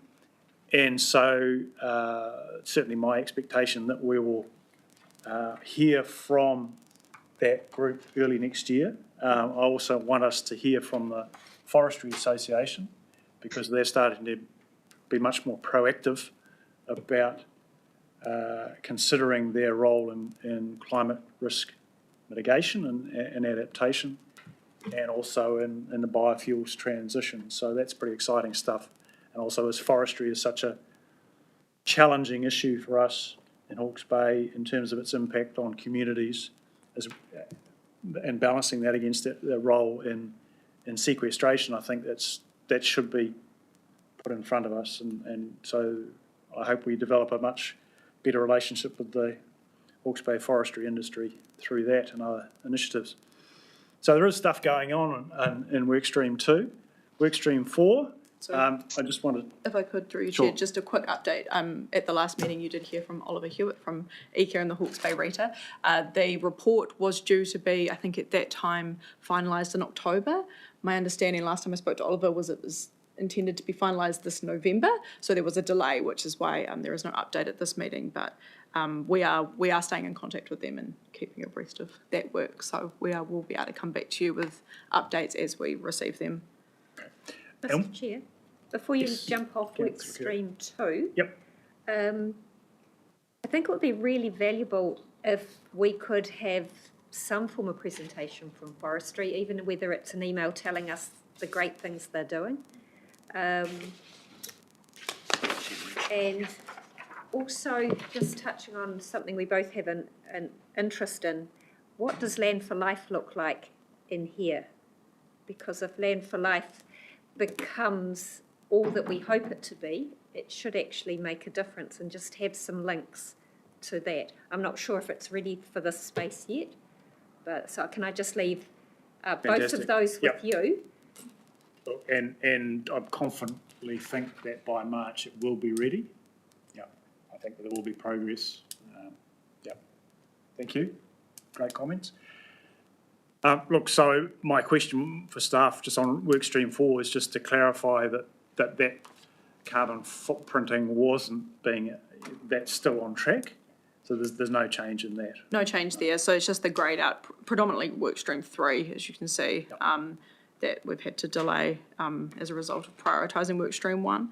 Workstream 4, it's yes, still very much underway as planned. There is some work that Hawke's Bay Regional Council is doing, so we're part of something called the Kinesis Project, which many district councils and regional councils across the country have signed on to. It's a project that has been supported by Te Uru Kahika, the Ministry for the Environment, and RSHL, and it is to develop a nationally consistent local data emissions platform, I think is what it's called. So that's to help take a consistent approach, make it much more efficient for councils who are doing this work. So that work is underway, and we'll look to come back to you at a later meeting with an update on that as well. Kia ora. Councillor Brown. Kia ora, Chair.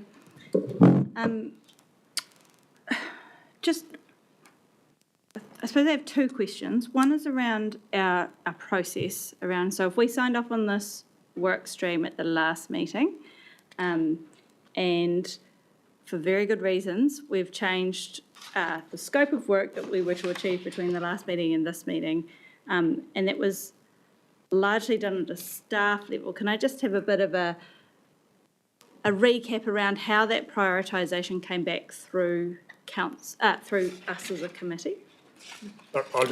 I'll respond and then ask staff. So, look, the key point is that in September, following the message received by staff from this committee to step up, get on, crack on, and not muck around with the climate risk report, they did that. Now, there was an email that was circulated to joint committee members seeking a permission or testing the comfort to speed this work up and prioritise it.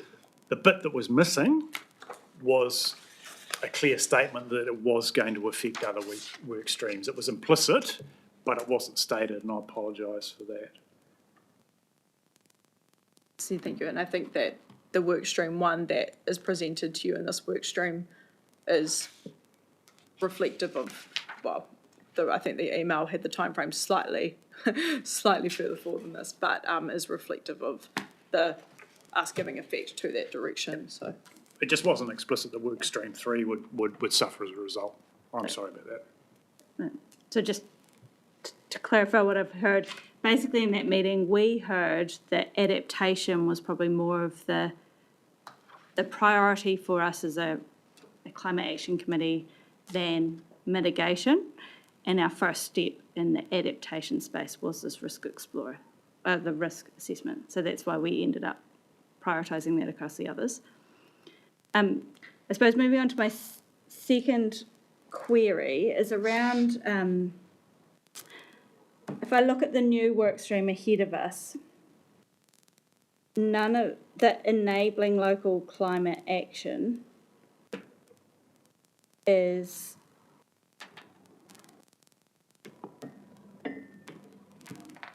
no, I suppose it's still in there. I just don't want to lose sight of the fact that we're a climate action committee. And on my first read, when I looked at it, we're doing a lot of reports and a lot of communicating to other people, which I get is a stepping stone for them to be able to do the action. But I think there is a place for us to still have that, to be the glue that pulls everyone together when there's something like that presentation we had at the last committee, where there's a solution, but it's fractured and someone needs to pull it all together. So I just want to make sure that that's not lost in our work stream. And look, I'd just point out that if Emma Horgan-Hickey from Sustainable Hawke's Bay had been able to be here today, you would have heard all kinds of action that she would have been asking for support of this committee towards. So it's and. It's not one or the other. Not lost. Brilliant. Right, so if there's nothing more to be said about that, we just need to receive the paper. So I'm looking for a mover and a seconder that we receive and note paper. Councillor Roadley. Yeah. Is that a mover or seconder, Mayor Walker? Okay, I got you as a seconder. Anyone want to speak to that motion? Probably not. No, all those in favour? Oh, I did want to speak. Yes, sorry, Councillor Roadley. Slow. Thank you for all the work that's going on. That we're and I think you're right, Councillor Brown, that it is the enabling work, and we definitely can act as the glue. I wonder if we could add to the actions, Amberley and Desiree, around if we're going to continue to prioritise these other work outside the tool work, if we could if you could come back with a bit more of a budget plan of what that's going to look like, because it feels like it could be and we could end up bigger than Ben Hur, so we just need to be really mindful, particularly as we'll go into our annual plans, a while back she done and dusted on those, but how this fits in financially for each group, that'd be really helpful. Thank you, Chair. All right. So all those in favour? Aye. Against? Carried. Thank you very much. Look, about 20 minutes ago, we were going to have a cup of tea, which was only going to be an hour and 5 minutes after we'd even started work, which seemed a little bit pathetic. What's people's appetite? Would you like to carry on? We've got about another 40 minutes worth. Yeah. Time for you want to push on? Yeah. We're happy to. Okay, we will carry on. Look, in that case, rather than changing things around and putting Napier City on the spot, we'll just push on and just work through the change in the or the National Climate Work Programme. Thank you, Chair. This item should be quite brief. So Gavin is away today, so you get to hear from me again. Look, it's a relatively light update on central government activity this quarter. By the next, we do have Nicola here too, by the next meeting, we're anticipating government announcements on the release of the second emissions reduction plan, the setting of the nationally determined contribution, or otherwise known as NDC2, the government's response to the Finance and Expenditure Committee's Select Committee inquiry into adaptation, which we briefly discussed at the last meeting, and the government's response to the Climate Change Commission's monitoring report on adaptation progress. So, very busy time for those, particularly at the Ministry for the Environment. I would draw attention to the addition at the bottom, so it's the same table. Apologies if you have the copy straight from Info Council, it might be a little bit blurry, but we have added an attachment and recirculated them to hopefully fix that. So changes are in green, and at the end there is a new box with the addition of the Auditor General's report on how well councils are responding to a changing climate. There are some links there if you're interested in reading more about it. Have provided a bit of a summary. There are some 5 key recommendations.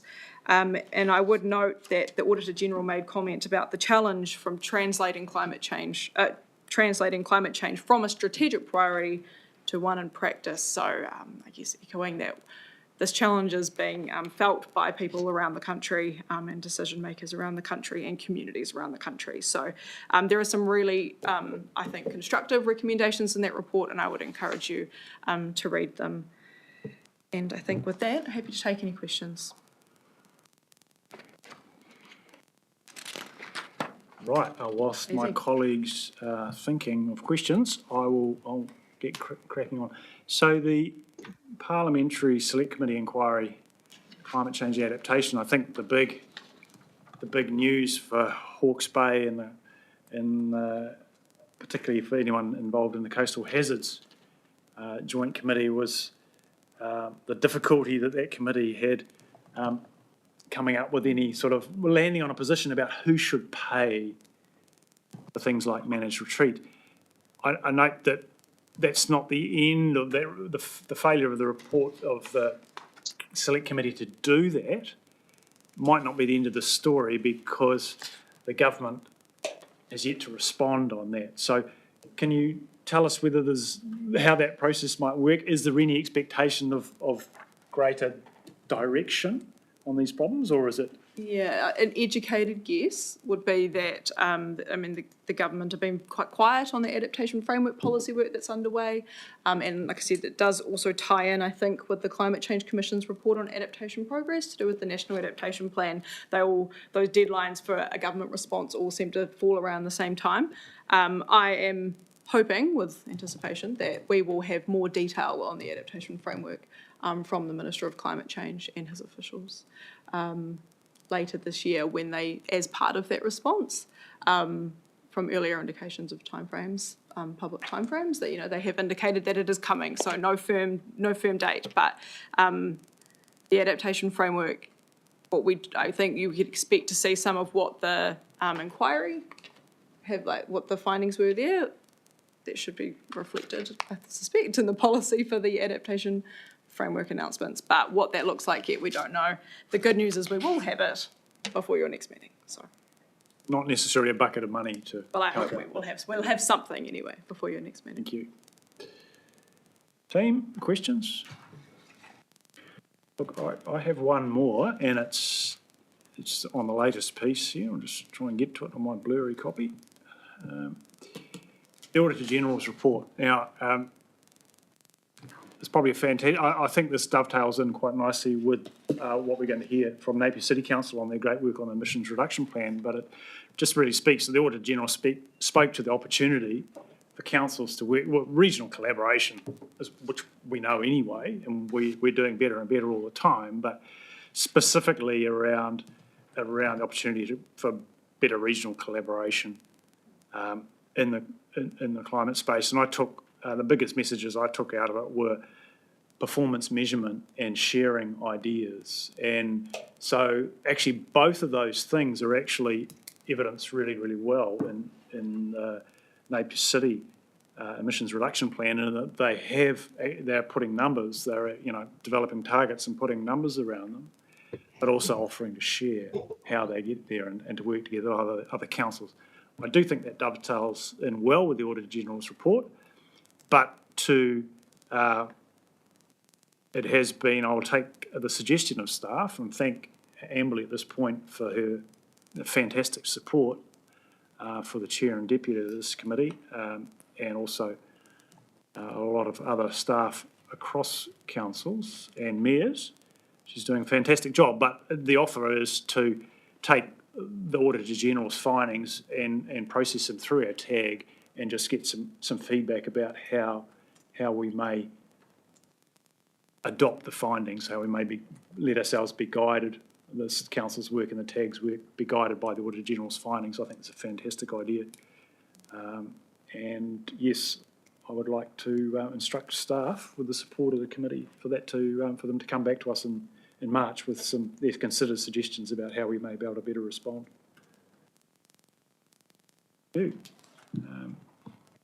So with that, it's probably only appropriate that I move that we receive the report. If there are no other questions, do I have a seconder to receive? I had Mr. Chair, sorry. Yep. Mayor Walker. A suggestion. We had quite a conversation a couple of meetings ago about the role of the committee and potentially as an advocate. So I wonder whether there's an action that goes alongside the one you've just asked for about the tag, looking at the OAG report, actually where you, on behalf of the committee, may write actually to each of the councils that are engaged in this work and suggest to put it in front of councillors and chief executives that we consider going through these as councils and that we should pay particular attention to it, because I think if we collectively believe that that's a direction from this committee that would be helpful, it would be we can point that out to our member councils. And that could be something that comes directly from us as governors of this committee. Fantastic. I'm very happy to do that. And in fact, I think the Napier City Council report's probably going to guide us in that direction anyway. But there's no harm whatsoever. Hopefully, some value in the recommendation coming from this committee. Thank you for the suggestion, Alex. Okay, so Councillor Brown, Just no? happy to support. All right. Second. So we have a mover and a seconder. All those in favour? Aye. Against? Carried. Thank you. And with that, Napier City Council. Get to hear. Welcome. Oh, yes, it's just this one here. Just the HDMI. Yeah. Share it over here.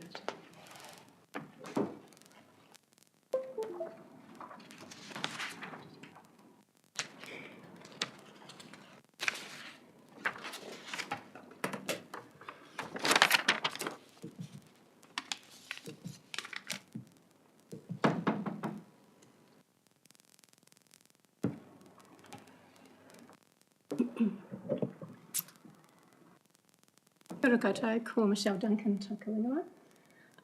Thank you, Joint Committee and Amberley, for inviting me to come and speak with you today and share the work we've been doing at Napier City Council, firstly to understand our organisational greenhouse gas emissions, and then following on from that, developing our emission reduction plan. So you've obviously had the paper and a copy of our plan.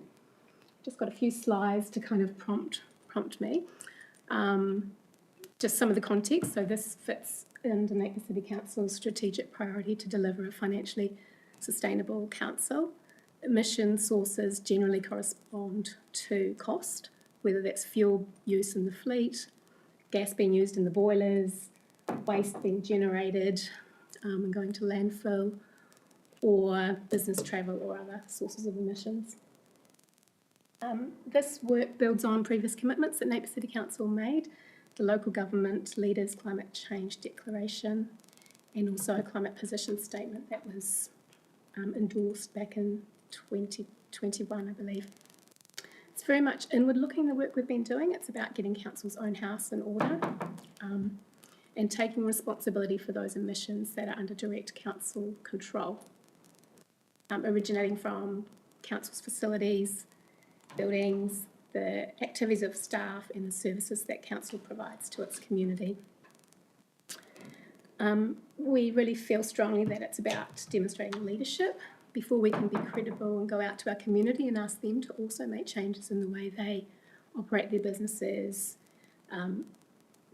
transport and get themselves around our region, how they live in their homes. It's important for council to walk the talk.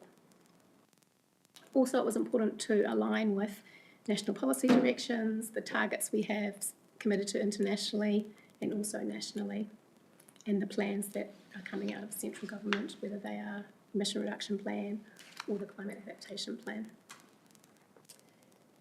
The work in Napier City Council sits within the strategy and transformation team. So the process we've been going through, we started in about September last year, so it's been just over 12 months. A really comprehensive exercise to understand where the emissions come from within council's operations. So this covers all of our facilities, all of the buildings, all of the activities of staff, and many of the services we provide to our community but are delivered by others. It also includes all the infrastructure maintenance, roading, street lights, the waste that's going to Oamaranui landfill, so it's very comprehensive. We then had that baseline inventory verified externally to make sure it was capturing everything that was material and that it was accurate, because we wanted to use that baseline year as the base for setting a target and measuring our progress against. As part of that process of really understanding where the emissions come from across the council, we obviously engaged with lots of different people in different departments, different teams, to really understand the activities, and as part of that also understand what was already being done and what projects were on the horizon, or what things they wanted to do and they thought we should be doing to look at emission reduction across council. So that led to the target setting process, which really is alignment with science. The guidance is out there.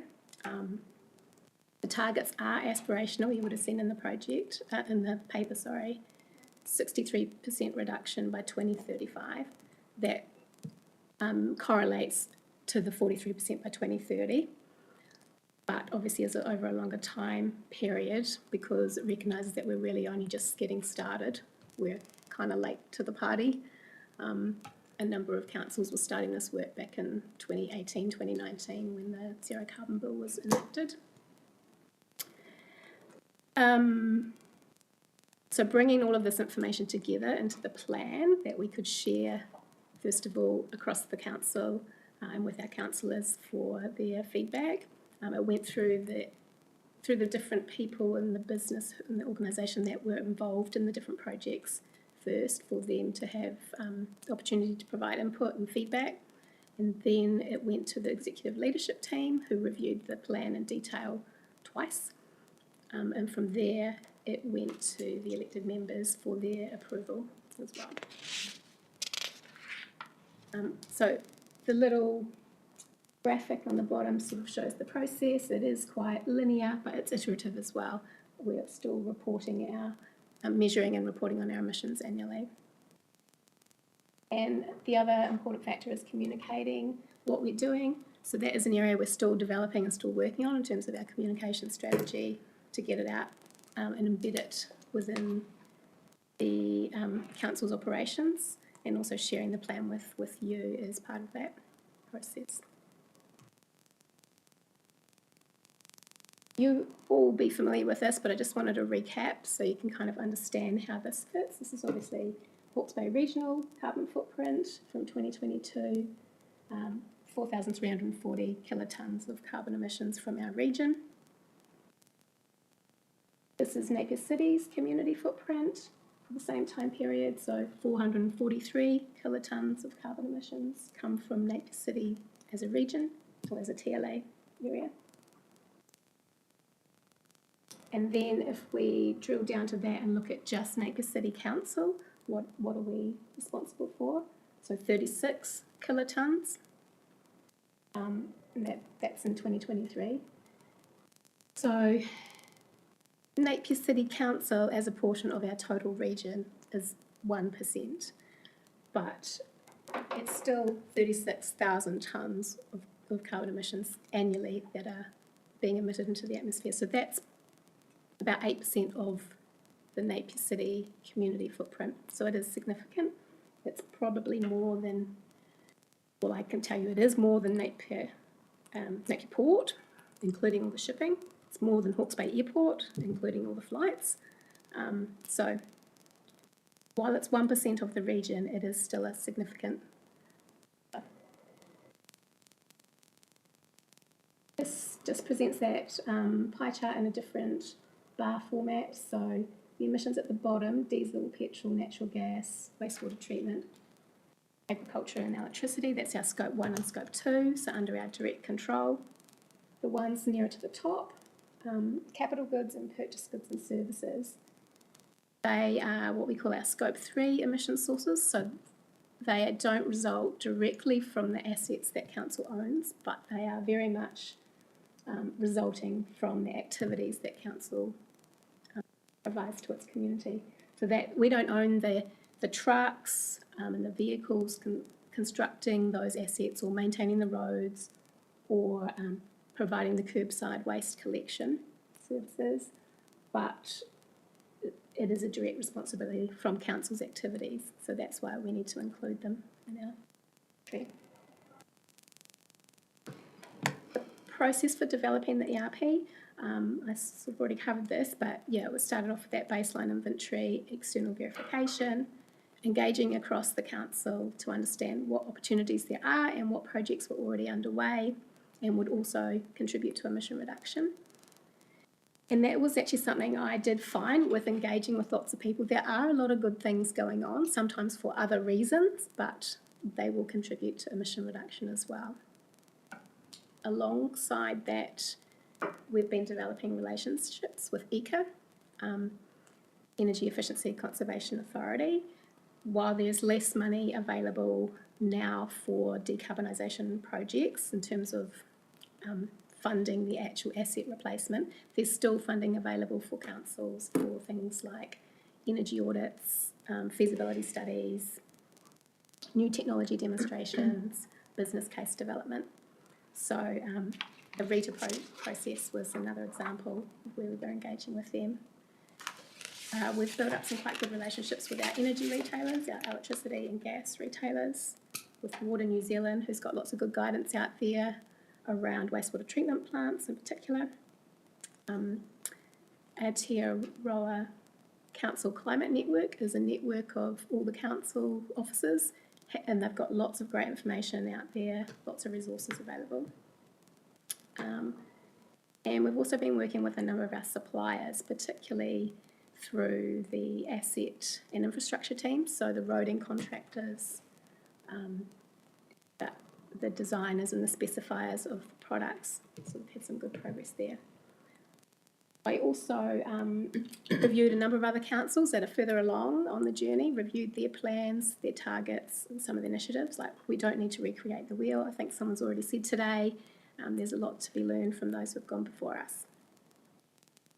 The next step in developing the plan was to cross-reference the initiatives, the 30 actions in the plan, with our budget. So we cross-referenced to the 3-year plan to identify which of those initiatives already had budget allocated, and to highlight any that didn't have budget. Executive leadership team reviewed the plan twice, and then we presented it to the elected members in August. Just want to recognise that it's an initial plan to get us started. It's will need to be reviewed and updated as new technologies become available, as we respond to the community's direction, I suppose, about what are the priorities, and as we understand what other emission reduction opportunities are available to us, especially in that by 2035 kind of time period. The actions fall into 6 categories, just to make it kind of easier to sort of group them. Under leadership, we have things like the communications plan, adding in climate considerations to the papers that go up to the council and also to elected our ELT, so that those people making decisions understand the impacts. Yeah, I won't go through all 30 actions. You've had a chance to look at those, but there's a couple of examples of things that we were already doing anyway. So obviously some big projects like Te Aka and the office refurbishment of the tower, that those projects are already underway. They were Green Star design. It's going to have net zero operational energy for Te Aka. Will allow council to move into purpose-built facilities that are going to replace 3 leased buildings at the moment where we don't have control over the electricity use and the facilities within those buildings. Another example is the Ahuru Regional Park project. So the primary driver for that project really is stormwater improvements and improving the water quality, entering the Ahuru estuary. But by reducing the sheep and converting that farm from agriculture activity into the park, that will reduce our emissions from agriculture as well. Now we're on to the implementation phase, which obviously that's all about the action. This is just my thoughts on what are some of the opportunities for this committee.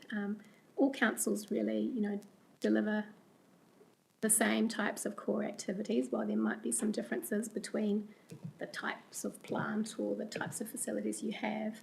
We all have wastewater treatment, we all have a landfill, we all provide curbside recycling and waste collection. We all provide community facilities. So, yeah, we're sharing the information with you today in the hope that you can just pick up our plan and see what actions in there you could also apply for your council.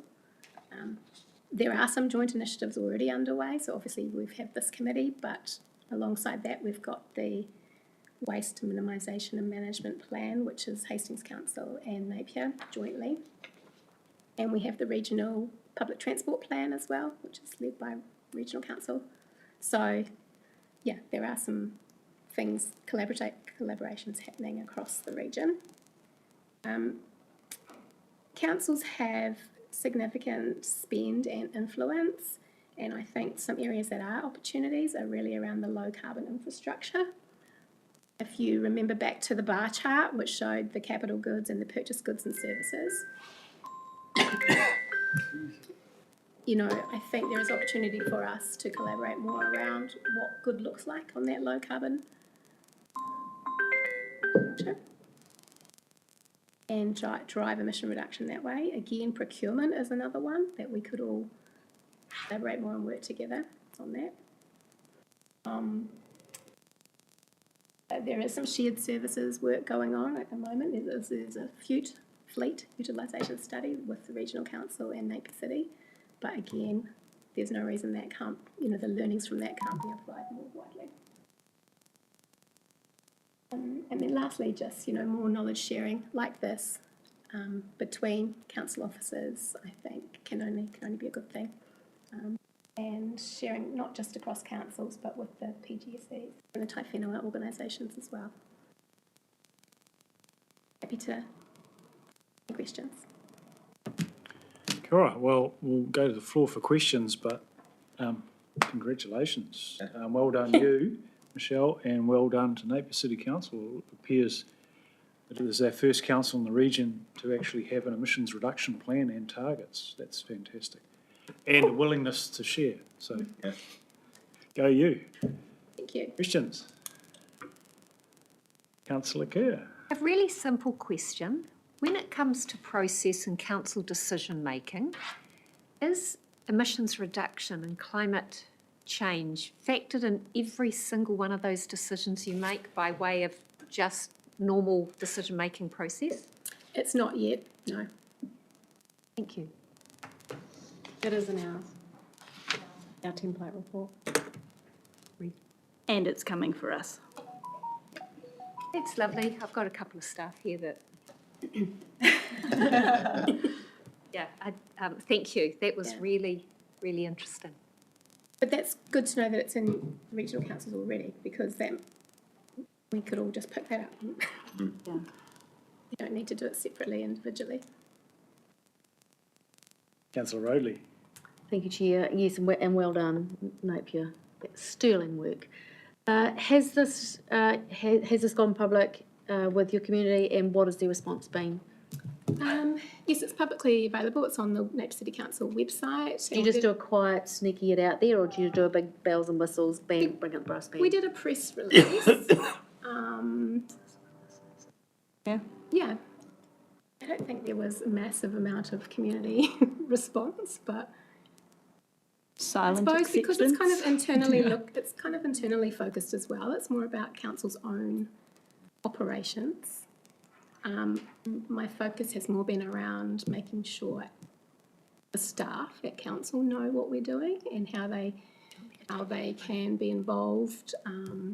And I've had quite good response from that, like lots of people emailing me saying, oh, we've got this project that we're doing. How can we ensure we're looking at the emissions impact for that, or it might be a waste thing. So it's about just trying to connect people in. I'm only one person and I'm only part-time. So, yeah. I think there hasn't been a huge response from the community, but from the teams internally, it's been really good. I have a subsequent to that, Chair. You may. I think you started your presentation by saying there's a direct overlap into council budgets. Have you had any pushback from the teams around making this a priority as opposed to potentially another priority? I think when we overlaid the actions with what was already in budget, the majority of things, especially the capital projects, had budget already allocated. And because this is sort of an initial plan, there were some initiatives in there which are more sort of scoping, understanding what we might do.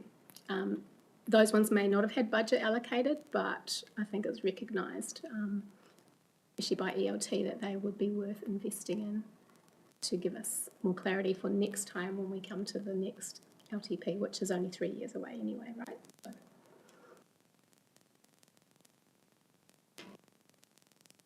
Yeah, so far, no pushback. Yeah. And it was accepted really well at the councillor table as well. Michelle, this is a question that needs to be asked, but you probably can't answer it, and it might at risk of offending Hastings District Council, and it's not intended. Can you explain why your carbon footprint is 3 times that of Hastings District?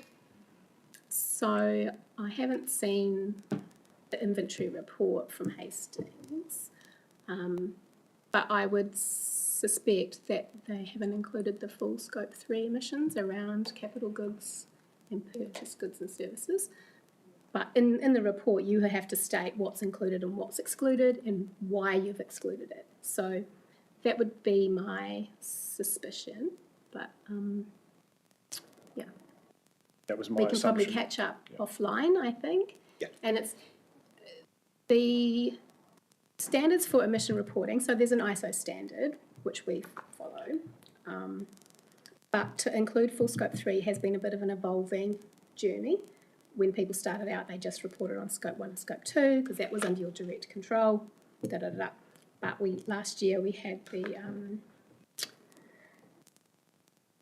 the XRB's financial disclosure regime come out. So while councils are not captured under that yet, that the requirements under that reporting regime are for full scope 3 emissions. So that's kind of becoming standard, the default.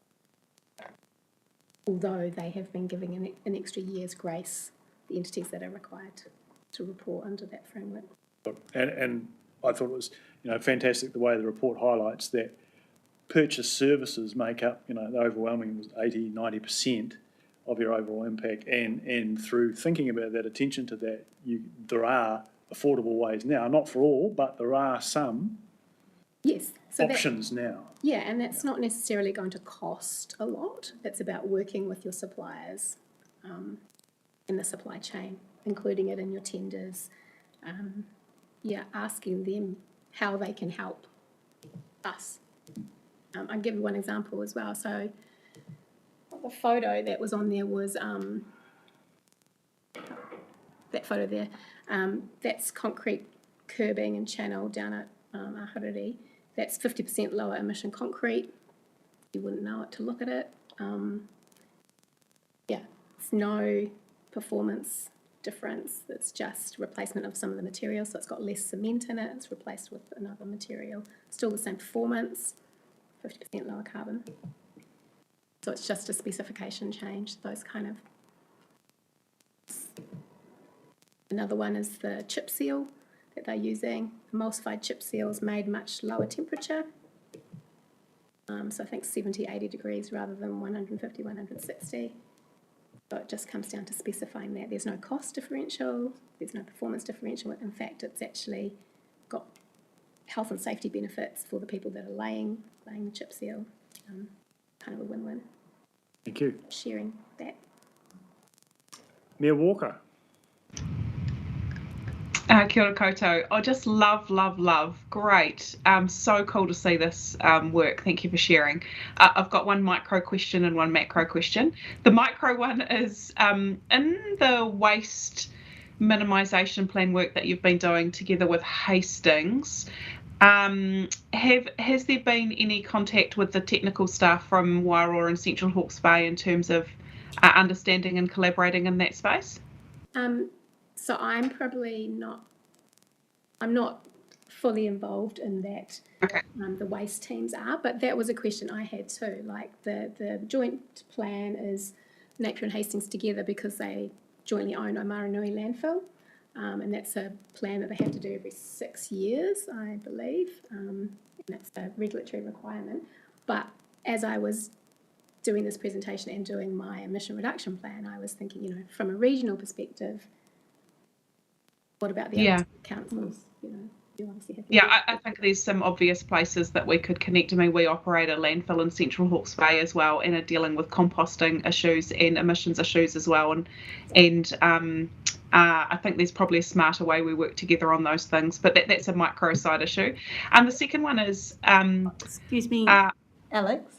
I can probably help you answer your question as the chair of the Joint Waste Futures Committee.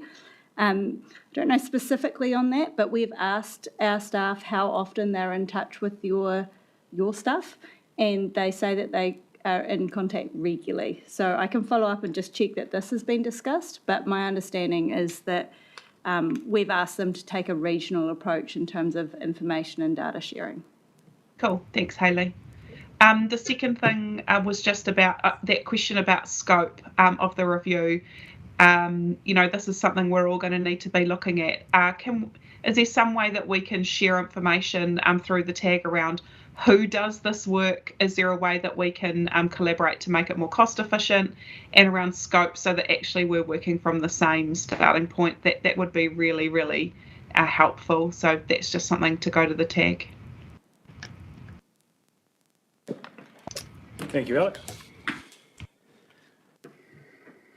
Any further questions? I have another Councillor crack Robley. if there's a space. Could I just tack on to Alex's comments there that I'm having a little bit of FOMO here that we might not have one of these. And how did you get to put this all together in a plan? And is there conversations for all the councils to be having one? Do we need one? Should we have one?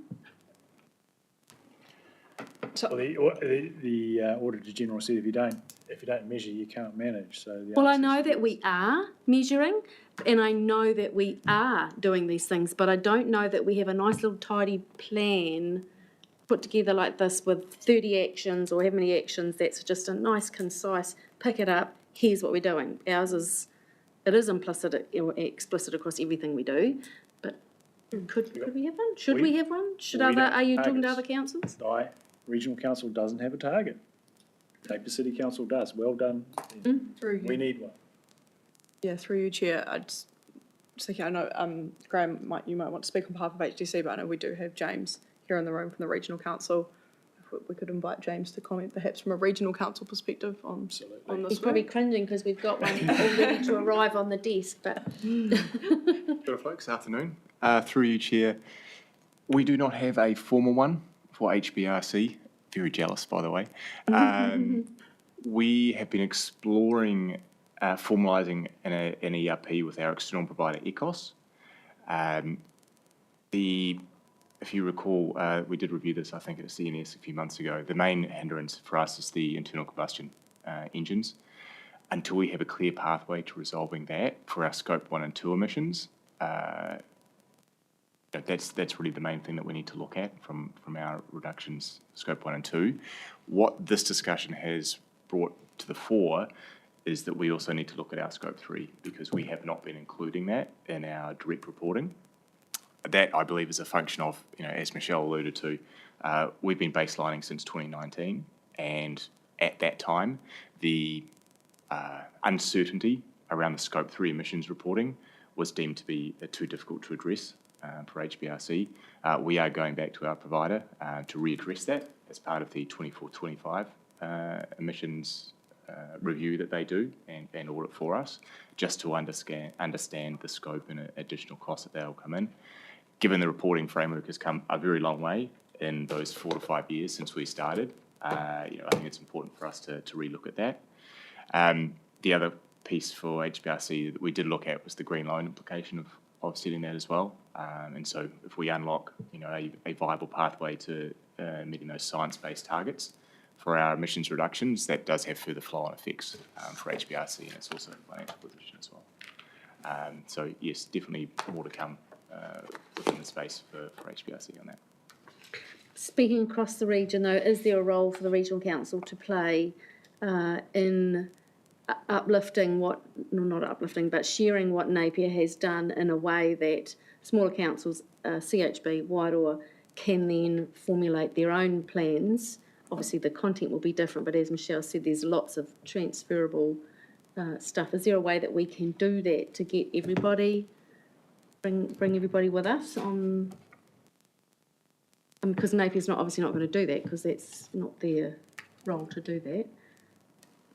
Yeah, sharing today in this forum is sort of a start towards that, so each council can learn off each other. So less probably a role for HBRC and more a role for this committee. Yeah. What are your thoughts on that?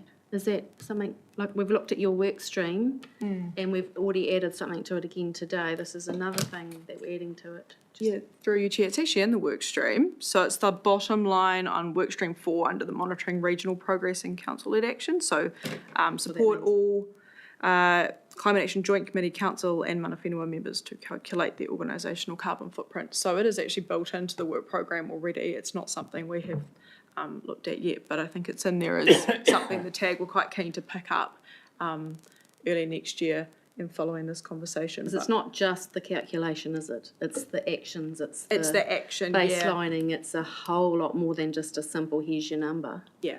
And I think what you've touched on there and is in the paper as well is that through this presentation of Michelle and Napier City progressing this work, as James said, we have already come together across the councils and gone, it seems like if we come together, there's some opportunities here.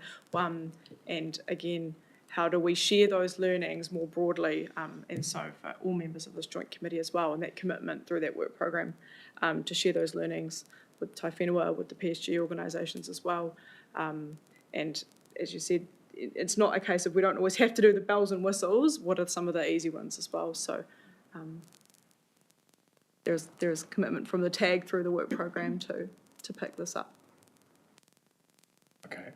If there's no better suggestion, I'm going to ask for a standing item, this committee to review progress of council's emissions reduction planning. Just To make sure that it doesn't fall off the table.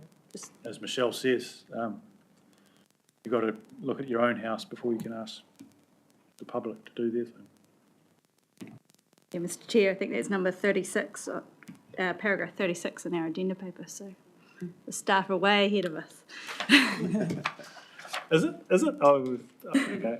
Well, they're going to, yep. There was I, thinking I'd had an original thought for once. Through you, Chair.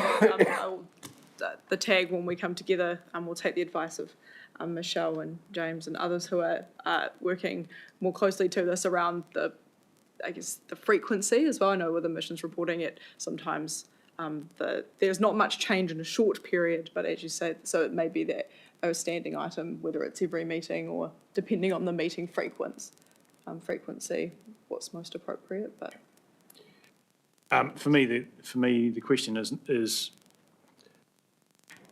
it's not a question of how difficult things are to change as to whether you have, James, an emissions reduction plan. It's that you have one, recognising the reality and recognising that reality changes as technology and other things change around us. So just because something's hard doesn't mean it's an excuse not to have a plan. Thank you. Councillor Brown.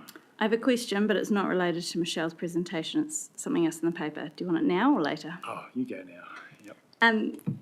So I'm loving this regional sharing about what we're doing, and at paragraph 33.6, my interest was piqued, and I'm wondering, what is Lift and Go? It says a carpooling app for HBRC staff, and is that easily shareable with us as council across the road? Through you, Chair, I believe there is as part of the fleet analysis review that is being led between HBRC and NCC. Lift and Go, that carpooling app, is part of that review to see if we can bring more users from NCC on board, given that the buildings are so closely aligned. There should be a better way to get an increased population on that and increase the usage, so yes. Brilliant. It is in our plan as well, under the low carbon transport options. Oh. Thanks. If there are no further questions, we can go to the motion, which is simply to receive and note the fantastic Napier City Council's emissions reduction plan. I think there's a word missing there in the recommendation, but we'll just imagine it's there. Do I have a mover for that one, please? Councillor Brown. Proudly move, and I'd like to speak to it. Absolutely. Well, we'll just get a seconder first so that we know we're on solid ground. Councillor Kerr.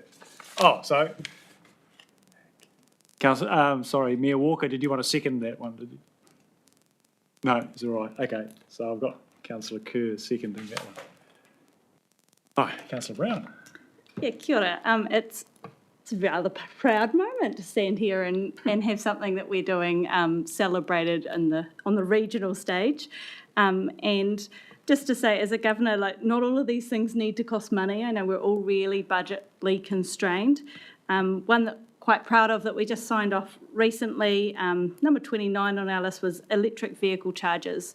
So from us as a TLA, what does that look like? We've signed an agreement with Meridian, and we're working through a lease. So they're going to lease some of our car parks, and they provide all of the infrastructure, and they provide electric vehicle chargers for our public, for our tourists, because we're a tourism town, and at basically no cost aside from a little bit of admin to Napier City Council. So not all of them need to cost lots of money. Kia ora. Councillor Kerr. Don't need to say anything else. I think it's all just been said. All right. All those in favour of the motion, say aye. Aye. Those against? Carried. Thank you. And that brings us to our finish, apart from the need to go out in the way that we came in. So, Dr. Marker, if you're able to send us on our way with a karakia, that'd be fantastic. Thank you. Okay, I just follow the closing karakia of the Regional Council if anyone wants join to in. please feel free to join me. Kia tau ngā manaakitanga a te mea ngaro, ki runga ki tēnā o tātou, kia mahe kua hua ma kihi, kia toi te kupu, toi te mana, toi te aroha, toi te reo Māori, kia tūturu whakamaua, kia tīna, huia, tākia. Thank you. Thank you, everyone. Mark?